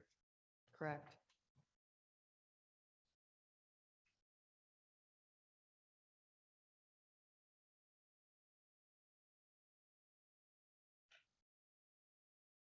On the December 4th activity, you said that ended when your mother came by. Is that right? Yes, Okay. Now, when your mother came by, did Mr. Justice leave that day also? Or did he stay there? he stayed. Did you immediately tell your mother what had happened earlier that day? Not immediately, no. Tell her at all that day? Yes. And when was that? When we left the house to go to my daughter's birthday party, Okay. Did you then report it to the police? my mother did. Did you report it to the police? I believe so, yes. You went to the police on December 4th Yes, and made a report? yes, Was the report regarding fraud? no, Was it regarding that incident? yes, Okay, so you made a report to the police regarding everything that occurred that day. Is that what you're telling me? yes, All right. But as I also heard, Mr. Justice returned to the house. Is that correct? yes. The next day, is that right? I believe the same night. All right. He came back the same night? Yes, Did he come back after you made a report to the police? yes, All right. And he stayed there with your consent, is that right? yes, Okay. So even though these incidents that you described happened that you say you didn't want to happen, but you still said it was okay for Mr. Justice to be there, is that right? yes, And he was there on the next day, the 5th. pardon? He was there the next day on December 5th, is that right? Yes, And December 6th, yes, and December 7th. yes, All during that time frame leading up to the second incident that the prosecutor was asking about, he and you were together at the mobile home, is that right? there is times that he did leave. Right, there are times he said he did leave, but he was frequently there leading up to the second incident. is that right? Yes, With your consent.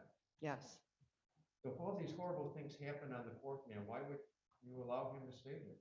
because I cared about him. So tell me about that. I wanted to work things out, try to move past it, have closure. Okay. So during those days, all the way leading up to the 17th, you didn't call the police and was there because he was there with your consent, right? Correct. In fact, you said you reported something to the police. Did you actually go to a police station on December 4th? Yes, And did you write a statement out? yes,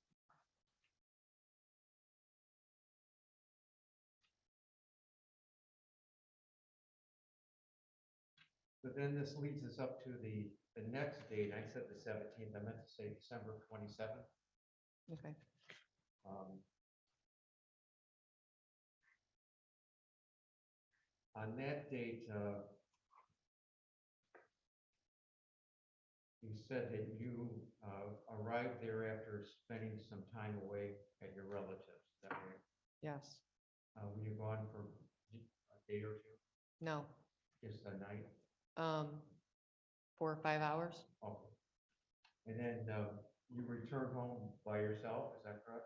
Yes. And Mr. Justice was there, Yes. again with your consent, is that right? Yes. And did you remember having any arguments at that time, or did things start out smooth? Things started out smooth. There was some questioning by Mr. Justice as to you were with another man, is that correct? Yes. And how did you respond to that? That I wasn't. I was at my mother's with my ex-husband and children. Did you proceed to lie to him about anything regarding that, No. as you had done in the past? No.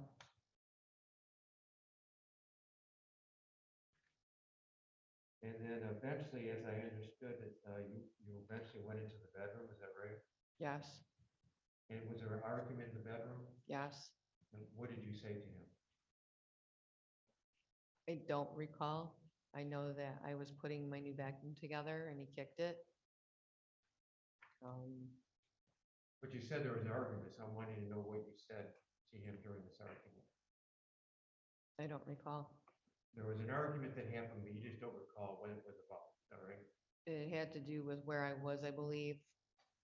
That was in the other room, but you said then you went into the bedroom, another Yeah. argument, right? But it kept escalating from that. Was there any use of any sex toys at this time? No. Was there any activity such as being strapped to the bed on this date, Which date was that? December 26th, when you said you came home? No, that was the next day. On the 27th? Yeah. All right. Was there any strapping to the bed on the 27th? No. Were you using any meth that day? I don't remember. Were you using any other narcotics like crack cocaine or Xanax on the 27th? No. And you don't remember whether you're using meth or not, is that right? On what day? 27th, December 27th. I believe so, yes. All right. And were you ingesting it the same way you had used it on December 4th? Yes. And you already told the judge earlier that makes you somewhat combative and getting into arguments you wouldn't get in. Yes.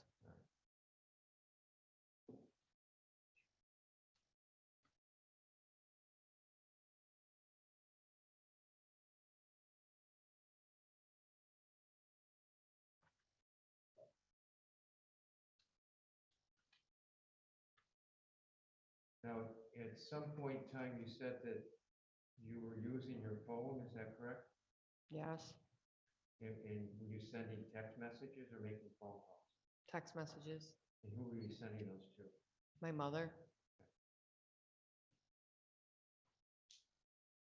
Did you text her anything about sexual activity? No.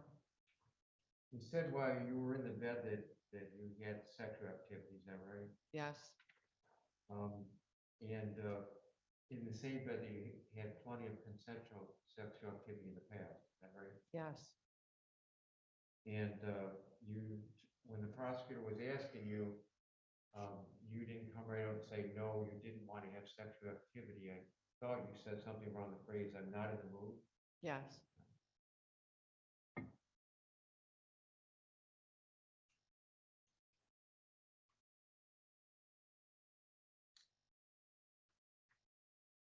You were upset about all this because you said that you felt your feelings didn't matter, to use your phrase. Is that right? Yes. Can you explain to me what you mean not by that? I felt like he didn't care what I wanted. I wasn't allowed to tell him no. You were allowed what, I'm sorry? I wasn't allowed to say no. Oh, So you felt that atmosphere existed, and that's why you felt bad about the whole situation that occurred, is that correct? But you felt like you had to go along with what you wanted, is what you're Yes, saying. And that's as opposed to saying, I don't want to do this, but you felt like you had to do it because of the activities between the two of you in your Yes. relationship. Do I have that right? yes.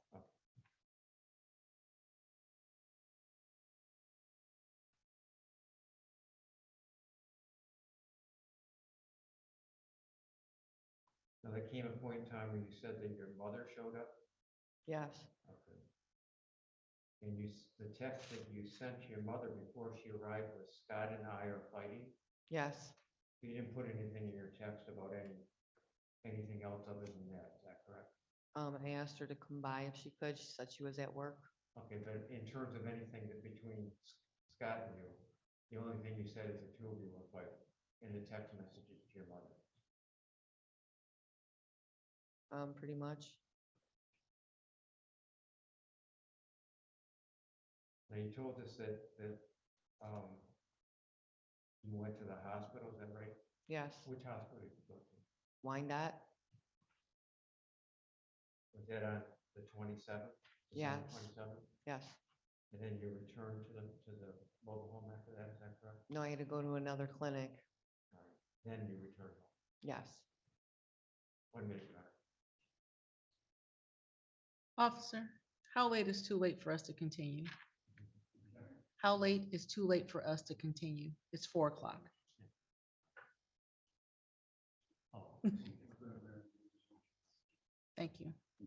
Okay. Okay, thank Judge, you. I was planning on finishing by 4, so I think. No, that's fine. I just wanted to make sure they were okay. Have you? Oh, I'll let you go. No, I'm Sorry. just trying to get some chapstick.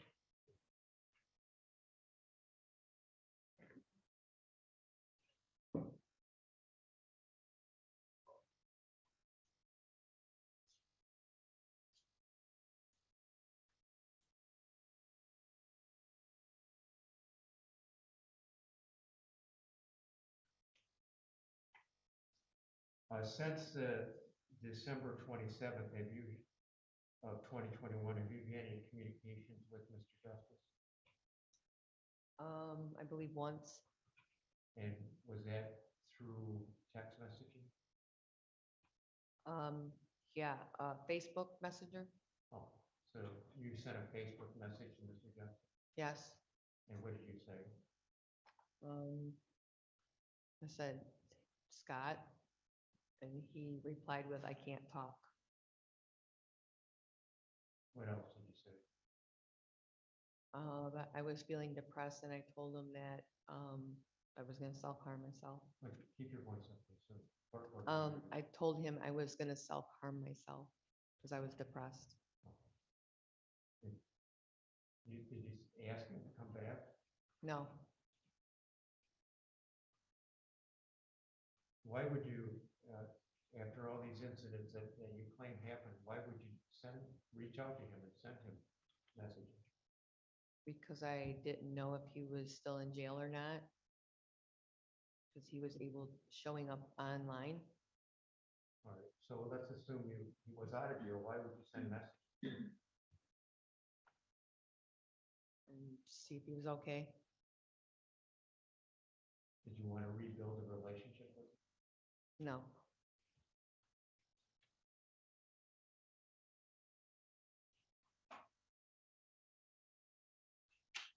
I don't have any further questions. Thank you, sir. Redirect, ma'am. Just very briefly.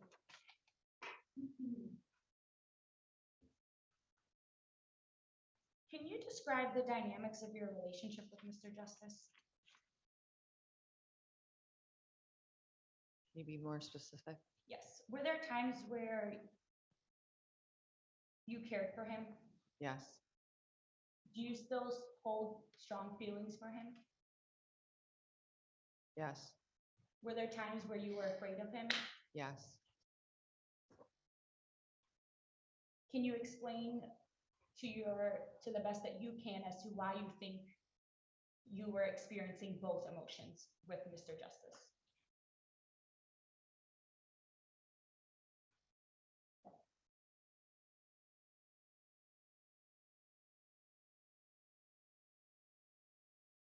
Because when we were friends, we had a pretty good relationship, and it seemed like once we started dating, and then drugs came into the picture, that things just went downhill. So despite the bad stuff, you still care for him? Yes. Did you have some sort of signal with your mom for her to appear when you were in trouble? Yes. And what was that? Code red. And why did you have to have a signal? Because it didn't sound suspicious, I don't think. And why could you not state, why did you have to be covert? You know, why did you have to hide why you were being suspicious or fear of being suspicious? Because most of the time he would be in the same room with me. On the date of the December 26th, 27th incident, when you texted your mother, could you have been specific as to what happened to you?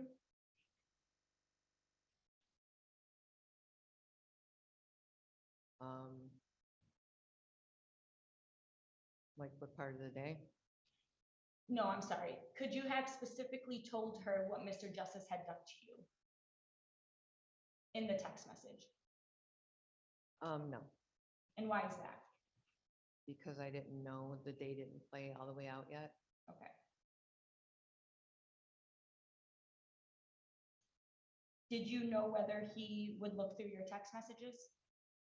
Yes.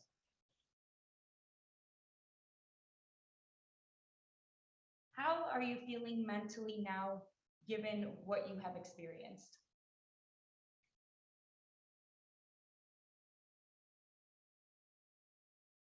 I'm unsure. Are you seeking a counselor? I've been looking. Those are all the questions I have. Thank you. Ms. Blackburn, thank you for your testimony this afternoon. You may step down. Your next witness, ma'am. Your Honor, the people have no other witnesses. Any witnesses, Mr. Cripps? No, Your Honor, thank you.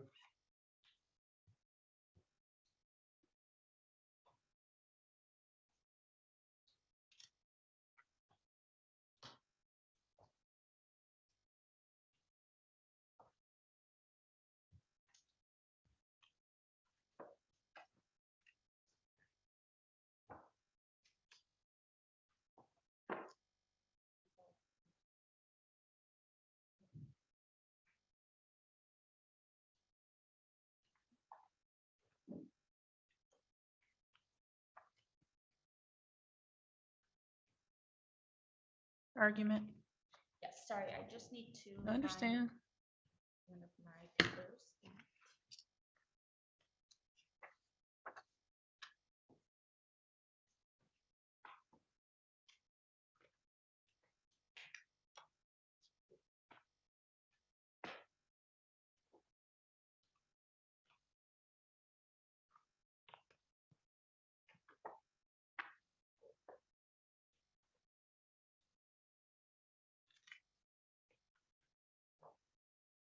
Your Honor, is it okay if I sit as I do this just because I'm going to be going through? Absolutely not. You must stand. Keep your seat. Thank you. Okay, I will start with the first case. Again, I don't think our case numbers are the same. on I'm my sorry, wait report. 1 second. Were you done? Yeah, he was talking. to me. No, that's what I'm saying. If you, do you need a moment with him? No, Okay, I don't. We're not- 2003, 12/4. The case is 22-0003 from 12/4. I don't know how you're numbered. Okay, so I will start with that one. Judge, the people believe that we have met our burden for purposes of preliminary exam and showing probable cause to bind over the counts as charged, along with the additional count of unlawful imprisonment for the December 4th, 2021 event. The people believe that the testimony given, which stated that Mr. Justice bound Blackburn using blue tape around her wrists and her hands. He put her in a bathtub, filled it with water, pretty much watched as she suffered trying to, I guess, release herself while she's in the bathtub, almost drowning in the water. Miss Blackburn used words as she felt like she was being suffered. It sounded like Mr. Justice gave Miss Blackburn almost like an ultimatum, as in, I forget exactly how she stated it, but in her statement, it's either the hard way or the easy way, and she felt like she had no other choice but to do as he said, which was to get in the tub and allow him to duct tape her. She did not consent to that, and that would establish the unlawful imprisonment aspect of the additional charge that the people are adding. Additionally, to show torture, sorry, 1 second.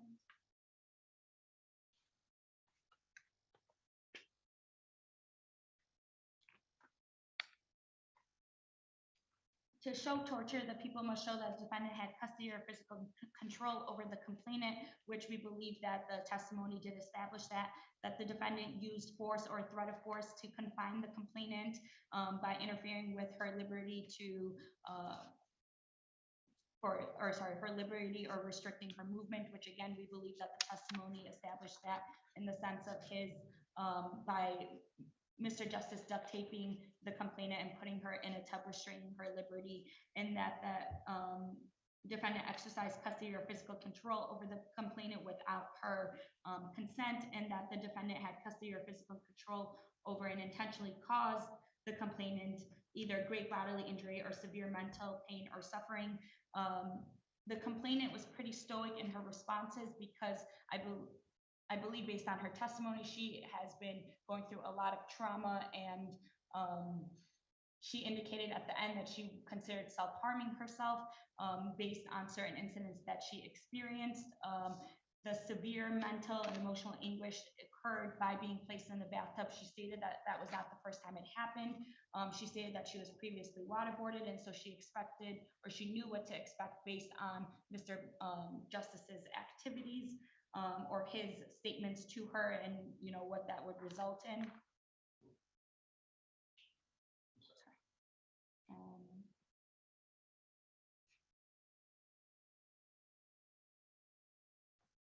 The incident lasted for a couple hours, again, adding to that emotional anguish and the emotional suffering and mental suffering that one would experience being duct taped. And it sounded like prior to that, the defendant was accusing the complainant of various sorts of things, and that he then used the duct tape and the tub as a response to the complainant, not giving him the information that he was looking for. And the complainant testified several times that she had to alter her answers, and it didn't really matter what she said because the defendant would respond in the similar way regardless of what her answers were.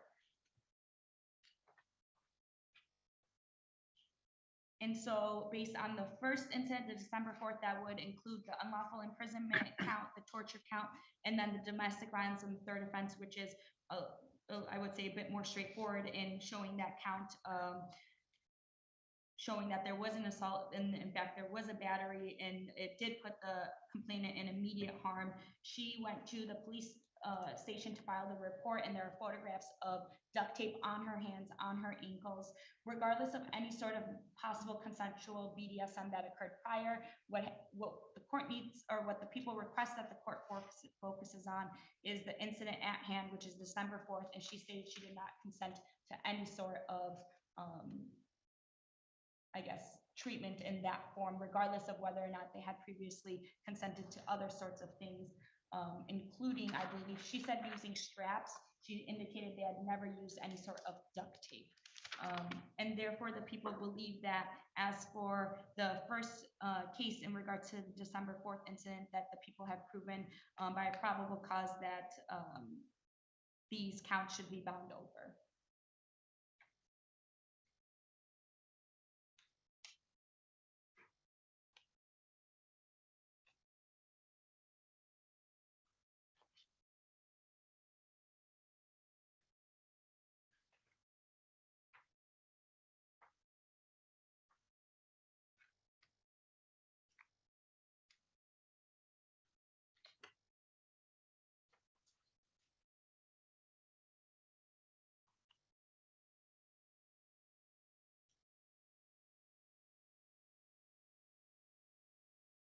Mr. Cripps?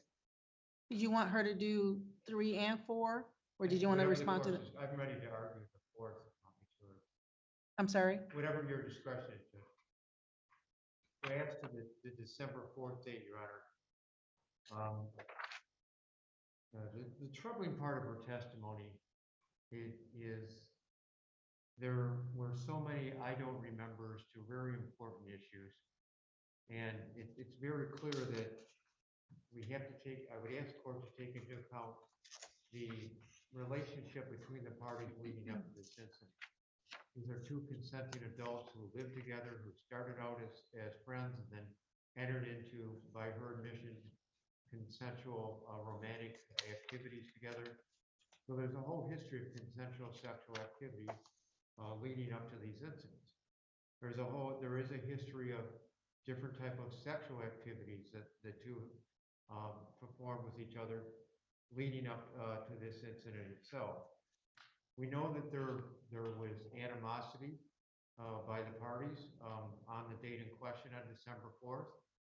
I would remind the court that they lived together. My client lived there also, off and on, probably more off than on, paid rent.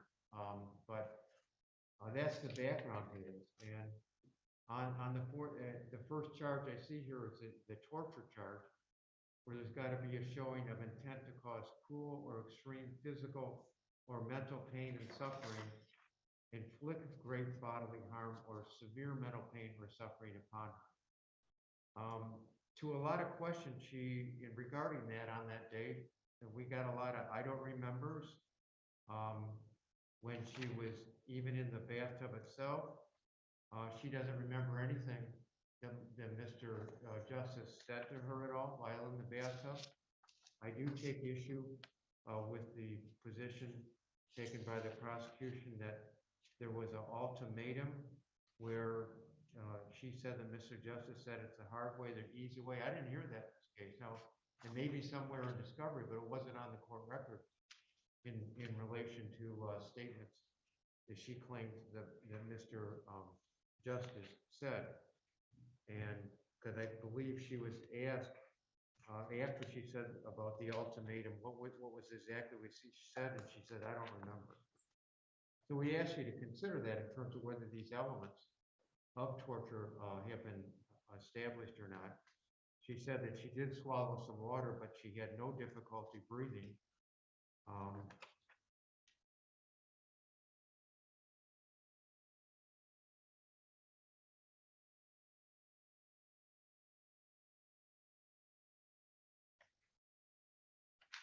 And as to the addition, I won't address count 2, but as to the request for count 3, the unlawful imprisonment.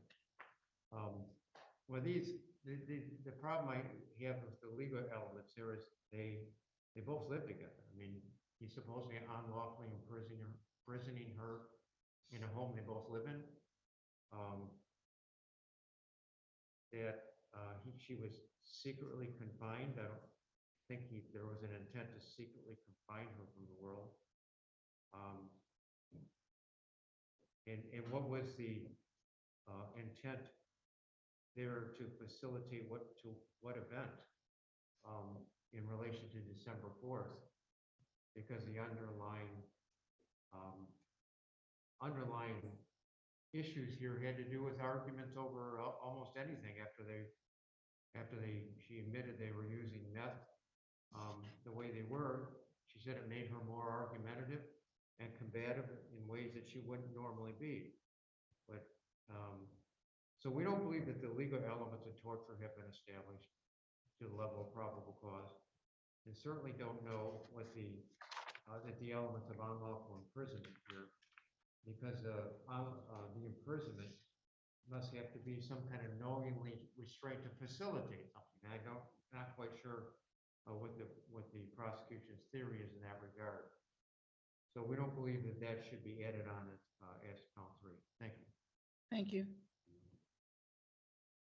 If if I may, in response to unlawful imprisonment, I actually don't even think I addressed those specific elements of that, but the people do believe that we met it, based on the jury instructions of what we would have to show, what the people have to show in order to meet our burden, would be that the defendant knowingly restrained, and restraint could be anything forcibly to restrict a person's movement or forcibly confine the person, so as to interfere with that person's liberty without the person's consent. So them residing together does not matter. It's not, I guess, the idea of, oh, this person, you know, locked the door and didn't let them leave because they shared the same residence together. It's more of this person was duct taped, confined into a bathtub, and their ability to move was in fact restricted, and they interfered with that person's movement, and by doing so through the duct tape. And then the restraint does not have to exist for any sort of particular length of time. So again, just the fact that, I mean, she said it happened for several hours or a couple hours. And so he could have honestly duct taped her for 5 minutes and then restrained that, and that would still count as unlawful imprisonment. And the people believe that the reason for the restraint was to facilitate the commission of another felony, which would be the domestic assault or even the torture of part of that. So either one of the other charges would satisfy the elements of unlawful imprisonment. And then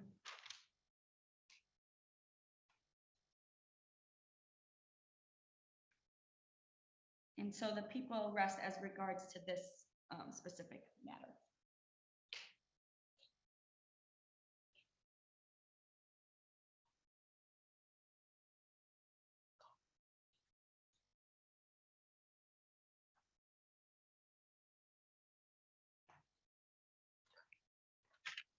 To the four, the 22-0004 case. Oh, second. Okay. Sorry, I'm feeling like I'm getting winded as I'm speaking. No, I'm sorry. Okay, so now on to the acts of the second case, the criminal sexual conduct in the first degree. The people must show that there was some sort of entry into the complainant's general opening, and the defendant's penis was used as a form of penetration into that entry, no matter how slight. The people believe that based on the complainant's testimony, it's not just what happened on this incident, but her state of mind and what she stated would happen if she had stated no. The complainant testified stating that she was not in the mood. The people would also like to note that she had just been physically assaulted for about an hour with a belt prior to being sexually assaulted. I don't know in what, I guess, world someone would want to engage in any sort of sexual intercourse once they had been assaulted for that amount of time, especially given the bruises that were on her back. So after she had been assaulted, she gets back, she is pretty much told what to do. And she had stated in her testimony that she did not feel like she could say no. She stated that she explained she was not in the mood and that her feelings didn't matter. So regardless of what she stated, the defendant was going to do whatever he wanted to, regardless of the complainant's position on the matter. And so she specifically stated he proceeded to do it anyway, regardless of her stating that she was not up to having sexual intercourse with him on that date and time. Therefore, the people believe that for purposes of exam, that the criminal sexual conduct was met, that count was met. Moving forward on to count 2 for kidnapping.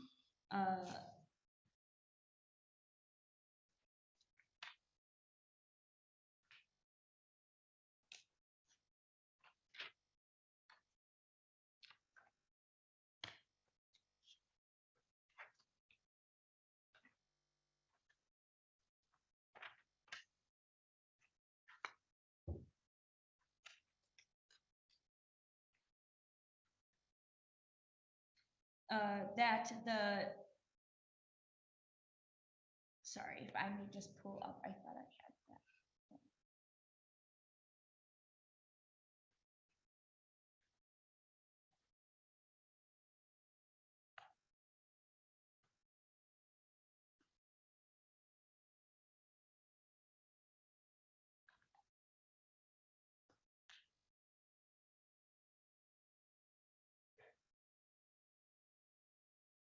For kidnapping, the people would have to show that the defendant forcibly confined or imprisoned the complainant against her will. The complainant testified several times that she did not have her phone, that the defendant took her phone from her, that she pretty much had to ask for permission for whatever she did throughout the day. I asked her if she felt like she was able to move freely. She stated she did not, that she had to gain the defendant's permission in order to do anything in the home for that amount of time, including contacting or using her phone and contacting her mother, that everything was monitored and that she was unable to leave. She felt like if she couldn't do anything without prior authorization or permission from the defendant.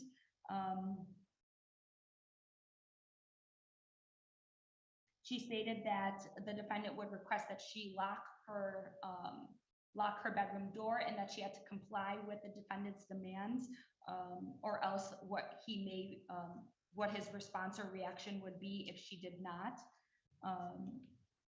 And then also the next element for kidnapping is that the defendant did not have the legal authority to confine the complainant, which he did not, and that while the complainant was confined, the defendant forcibly moved or caused the complainant to be moved.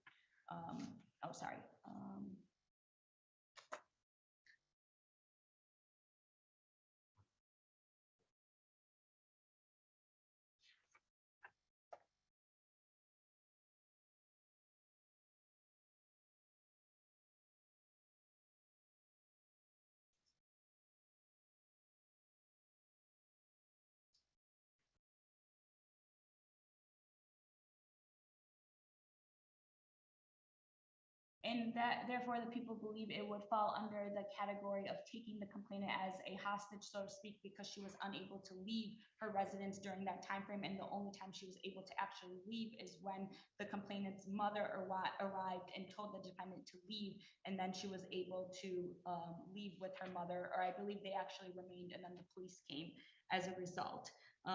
Again, with the count 3 for torture, the people believe that, again, the the intent to cause cruel and extreme physical or mental pain and suffering would be for the fact that the complainant testified that for about an hour she was assaulted by her belt. That belt had studs on it, and that she was beaten with that belt. The pictures identify the sorts of injuries that resulted that was a result from him using the belt against her for what she stated lasted about 30 minutes. He gave her a break and then restarted for another 15 to 20 minutes. So in all, about an hour being physically assaulted by a belt. And the complainant stated that there were times when the belt was used harder than other times, indicating a difference in severity of how the belt was used. And during that time, he was again trying to gain information from the complainant. The complainant testified that the defendant would ask her questions. If she couldn't answer or she answered in the wrong way, the defendant then would react by continuously harming the complainant with that belt over 50 times. She felt that she was in pain. She felt fearful. She stated she was crying. She stated she was not necessarily always able to scream because of how her body was positioned from her face down onto the bed.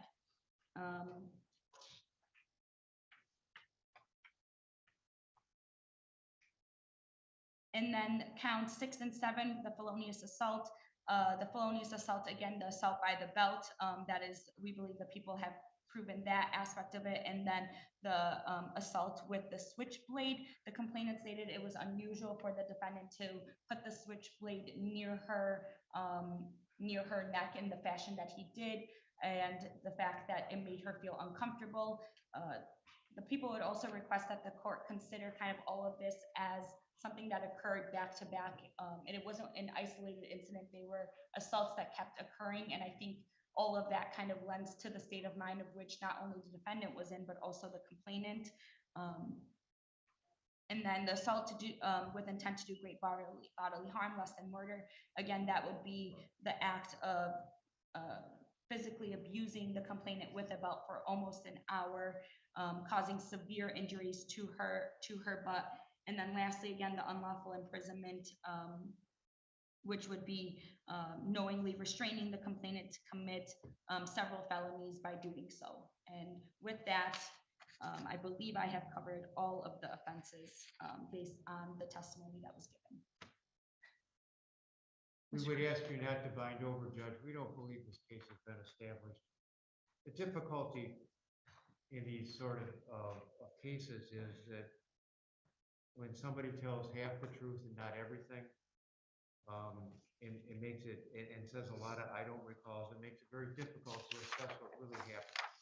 But we do know that she claims all these horrible things happened on December 4th, but she allows Mr. Justice to come back in the house the 5th, the 6th, the 7th, all the way through the 26th. So if all these incidents occurred like she claims they did, why in the world would she let him back in and stay as if nothing ever occurred all the way leading up to the 26th? She comes home on the 26th. And at that point in time, they get into yet again an argument. There's a lot of meth use is used again. And the argument has to do over her seeing some other person potentially from Mr. Justice's position. And that's what led up to all of this. So again, I argue to the court, how can you kidnap or unlawfully imprison someone in their own home where you both live there? There may be some activities that she described that shouldn't have happened, that may result in lesser charges, such as felonious assault with a great bodily harm, but I don't see that as kidnapping or unlawful imprisonment as they're defined. Now, in terms of all these years of doing these criminal sexual conduct cases, the one thing I really believe should be established is very detailed, specific description of sexual acts to assist the court in determining whether probable cause has been established. When people say, well, we had sex, some people think maybe just kissing is having sex. When people say, well, there was penetration. Well, people have different ideas of what are penetration. And sometimes there's a situation where somebody believes that penetration is just where somebody touches their penis to somebody else. We don't know. That's why specific questions should be asked. Did, in fact, Mr. Justice's penis enter your vaginal area? Because that's what's alleged here. The definition is there has to be a showing of penis to genital opening with the complainant. Now, we never heard that in this case. She used the phrase,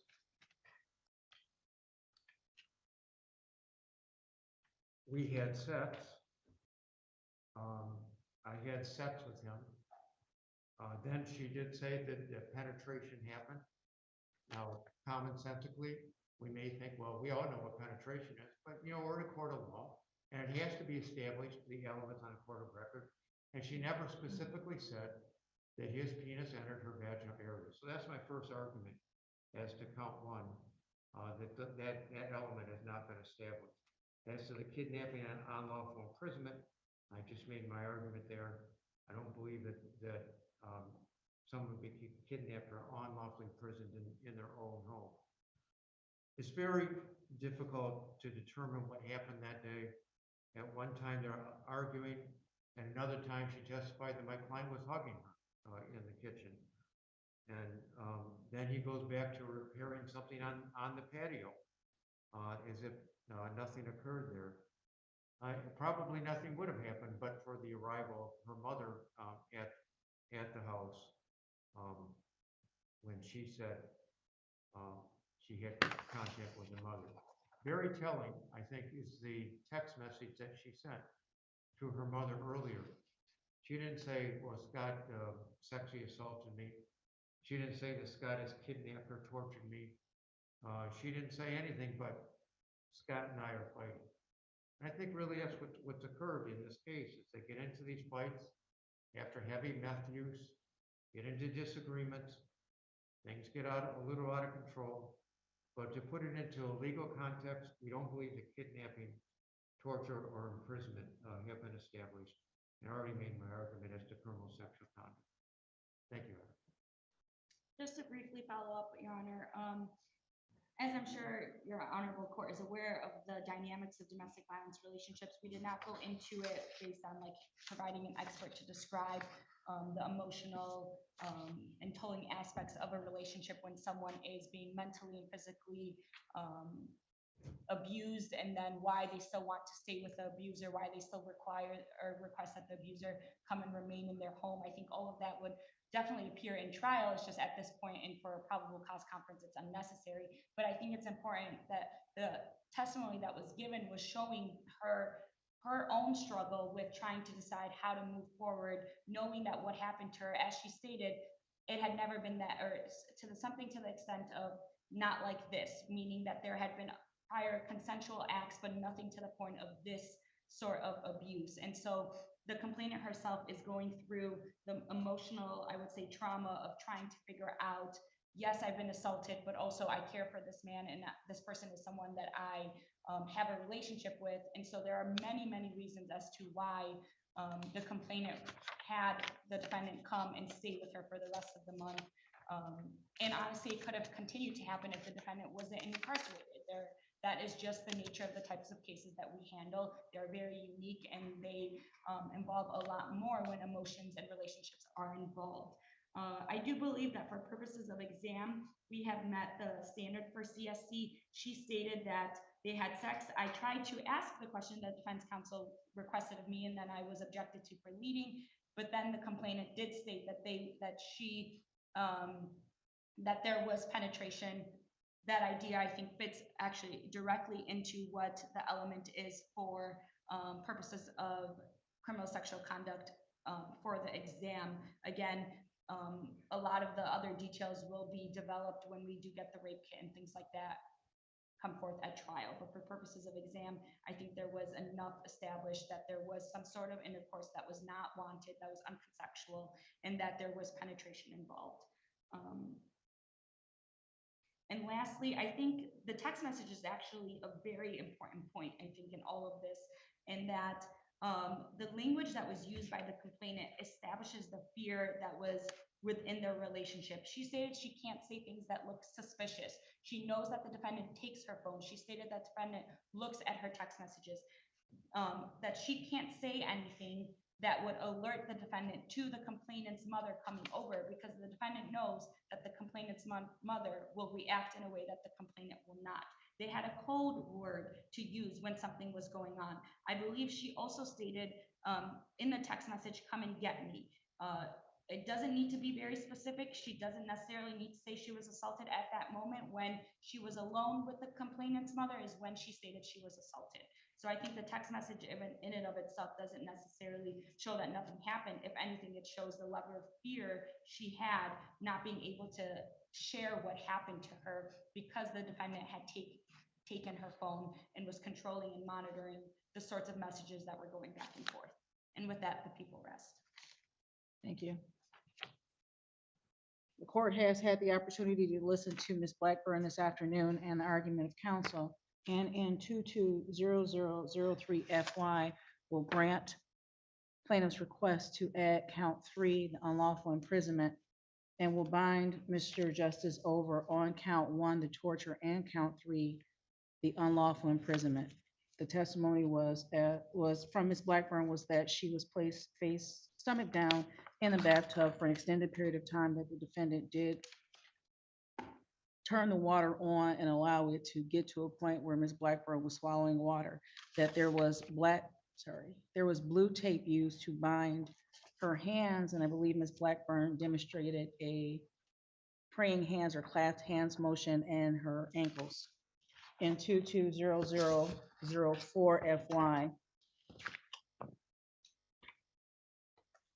testimony from Ms. Blackburn was that Mr. Justice did penetrate her after she said she was not in the mood and did not consent to intercourse on December 27, 2021. Count 1.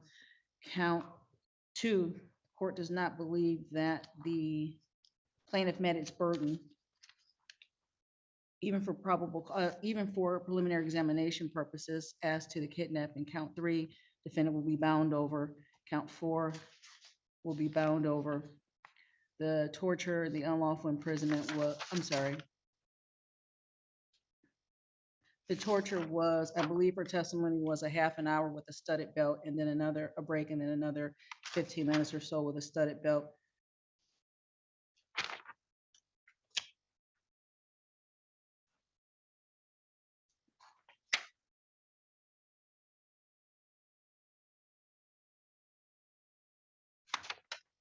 Count 4, the unlawful imprisonment.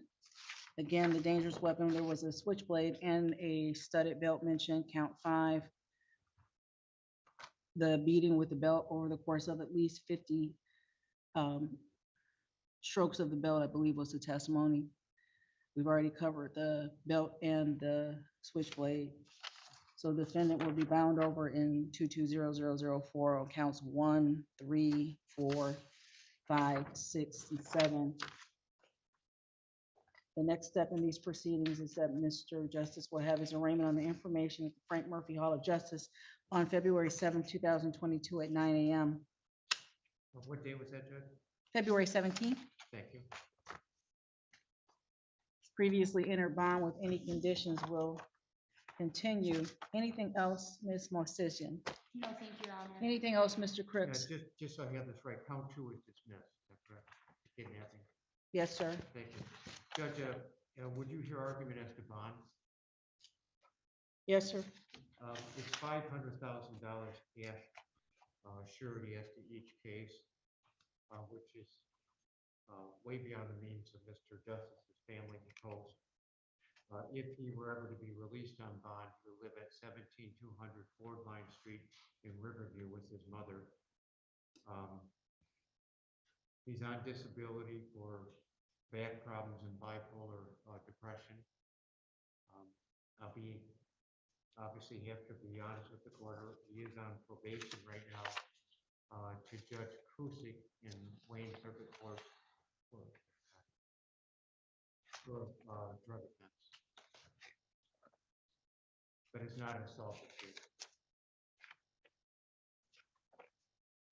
So we're asking for, I know there has to be a bond, charges of this nature, but $500,000 is, we believe, excessive. What do you believe is not excessive?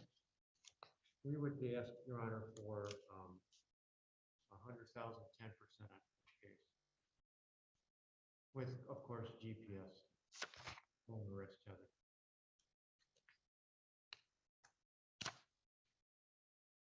Ma'am? Your Honor, the people would object to 100,000, 10% for a couple of reasons. One, the severity of the charges remain in place. I believe that the safety of the complainant is of most importance. I was told that the defendant's mother approached the complainant, pretty much bribing her to not follow through with these cases if they paid the rest of her rent. And if that is who the defendant is going to be residing with, the people feel even more uncomfortable of that situation. The defendant has made statements to the police as well as as well as the complainant about threats of following through on various forms of, I guess, harmful actions against the complainant for not only proceeding with these cases, but also coming to testify. The complainant has told me that the defendant has threatened to, that he has friends in different places that would be able to come after her. So the people do not feel comfortable whatsoever with the defendant's bond being reduced to an amount that would allow his release, given the nature of these charges and given the safety concerns in regards to the complainant. Anything else, Mr. Cripps? No, Your Honor. Court is going to deny the request to reduce bond in this matter. The witness, Ms. Blackburn, indicated that she remains terrified of the defendant. The court had the opportunity to view Ms. Blackburn as she approached this afternoon, and her shaking and look of terror was unmistakable. Anything else on behalf of the people? No, Your Honor. Thank you. Anything else, Mr. Could Cripps? you please send a pretrial services request? I need it for 1 second. I need the files for 1 second. I'm sorry. Somebody's staying late to do the paperwork, so I just wanted to. Oh, I'm sorry. No, it's okay.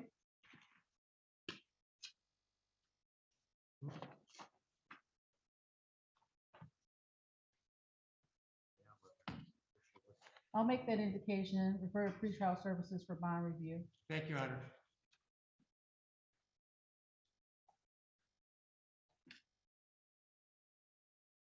Tell Marlene to come down and sign it. Okay, Okay, I'll be thank down you, in just a Judge. second. Thanks.